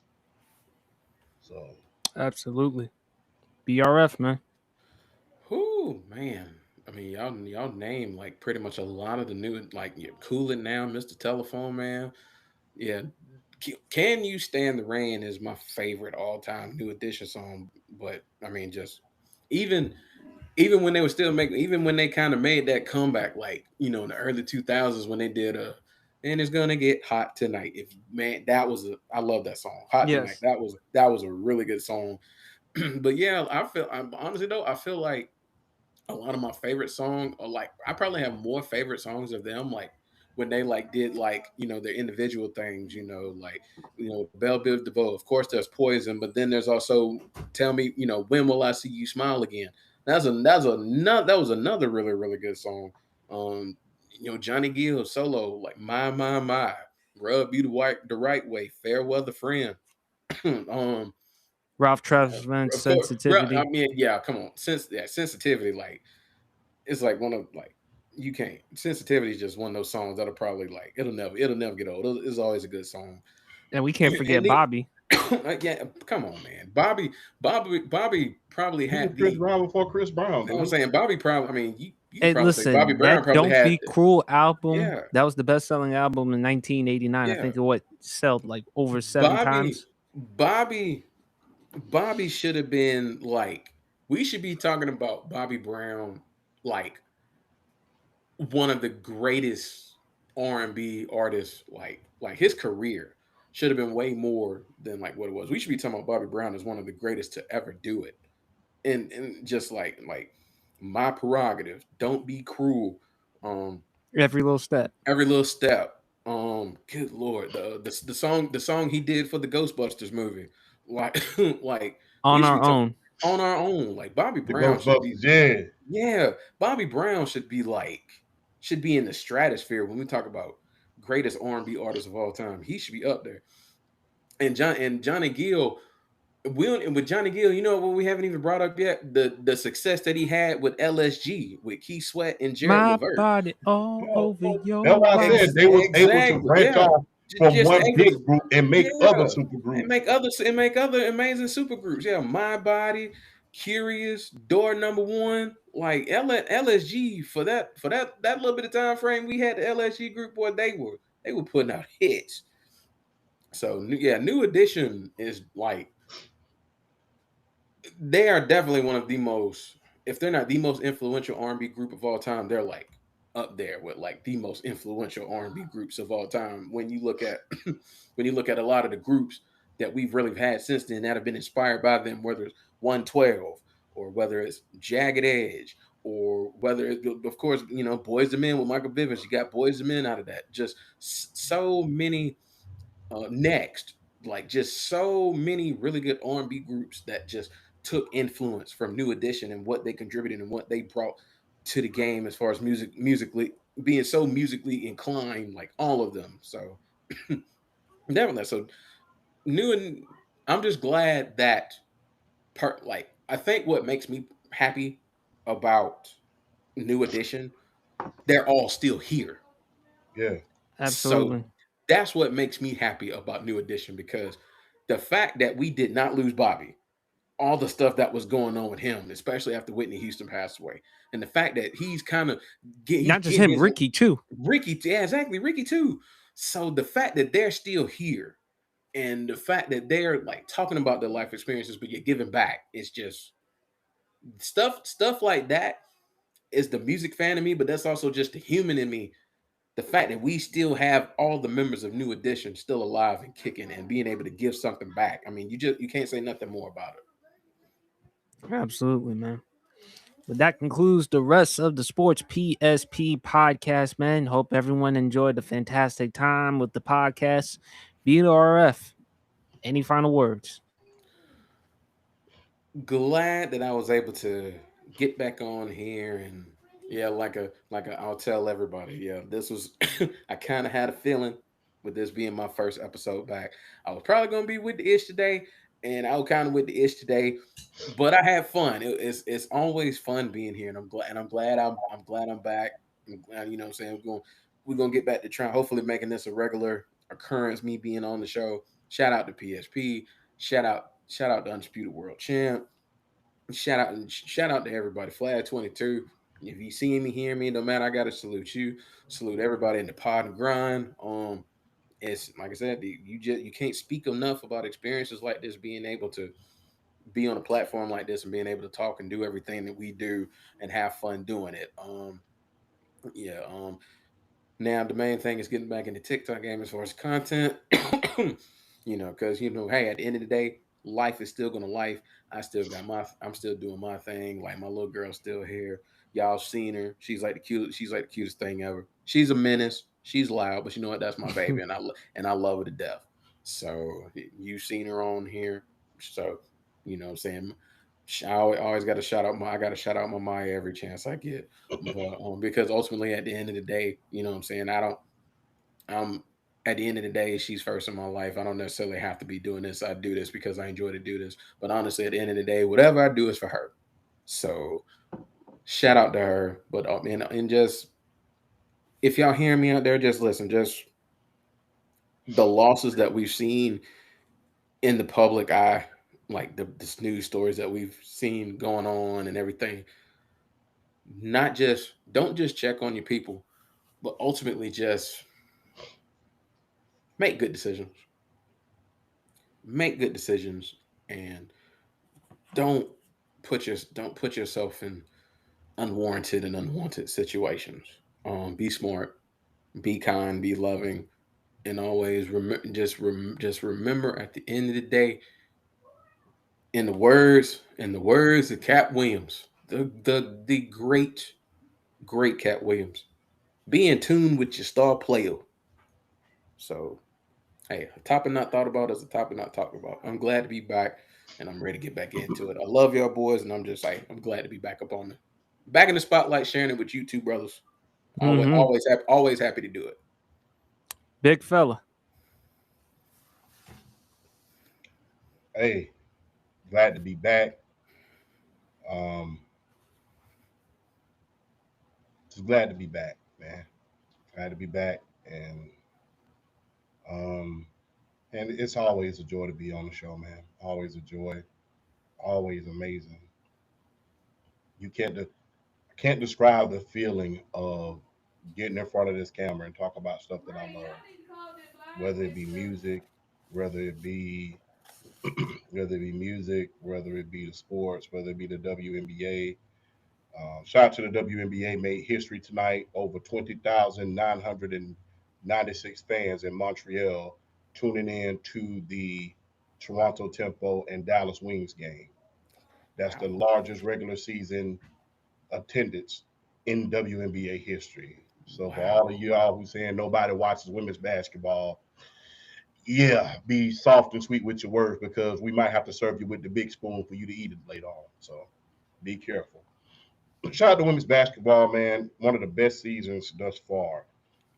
Now, I will admit the awards themselves are pretty much a lock at this point. Oh That I yes, have never indeed. seen a WNBA. I have, correct me if I'm wrong, I have never seen a season where it's just definitive at this point. We know who's going to win the MVP. Like, we just know it.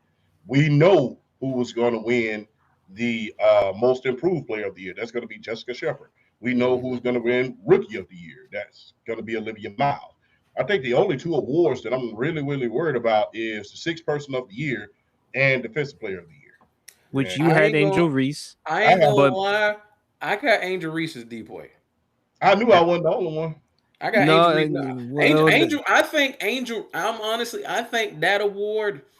I'm not gonna say it's close to a lot, but if Angel keeps this pace up, she gonna have it locked down like I have Natasha Howard. very soon. I have Natasha Howard or Asia Wilson. Hmm. The reason why Asia Wilson may not get it, they might do the same thing they did to her Voters last year. fatigue. Voters fatigue. Because I'm like, damn, I can't give you everything. It's just Well, like, I mean, but at the same time, she is leading the WNBA in blocks, and not mention her defensive rating. yeah, And if defense you and rating. plus also with Natasha Howard, besides Champ, I gave you three prominent WNBA journalists who said one of them said Natasha Howard, and the other two said Asia Wilson. Yeah. But remember last year they did Asia Wilson dirty with the defensive player of the year.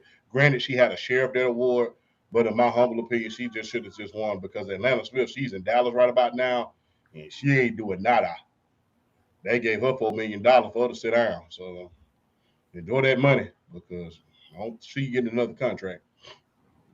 But I got Natasha Howard winning that one, man. But I've never But seen where so many awards are just a lock at this point, and you just like, well, you just got to watch the game because the only thing you're really looking at as far as awards is concerned is who's going to make all defensive and who's going to make all WNBA at this point. Everything else, everybody keep up their pace. It's just pretty much a lock.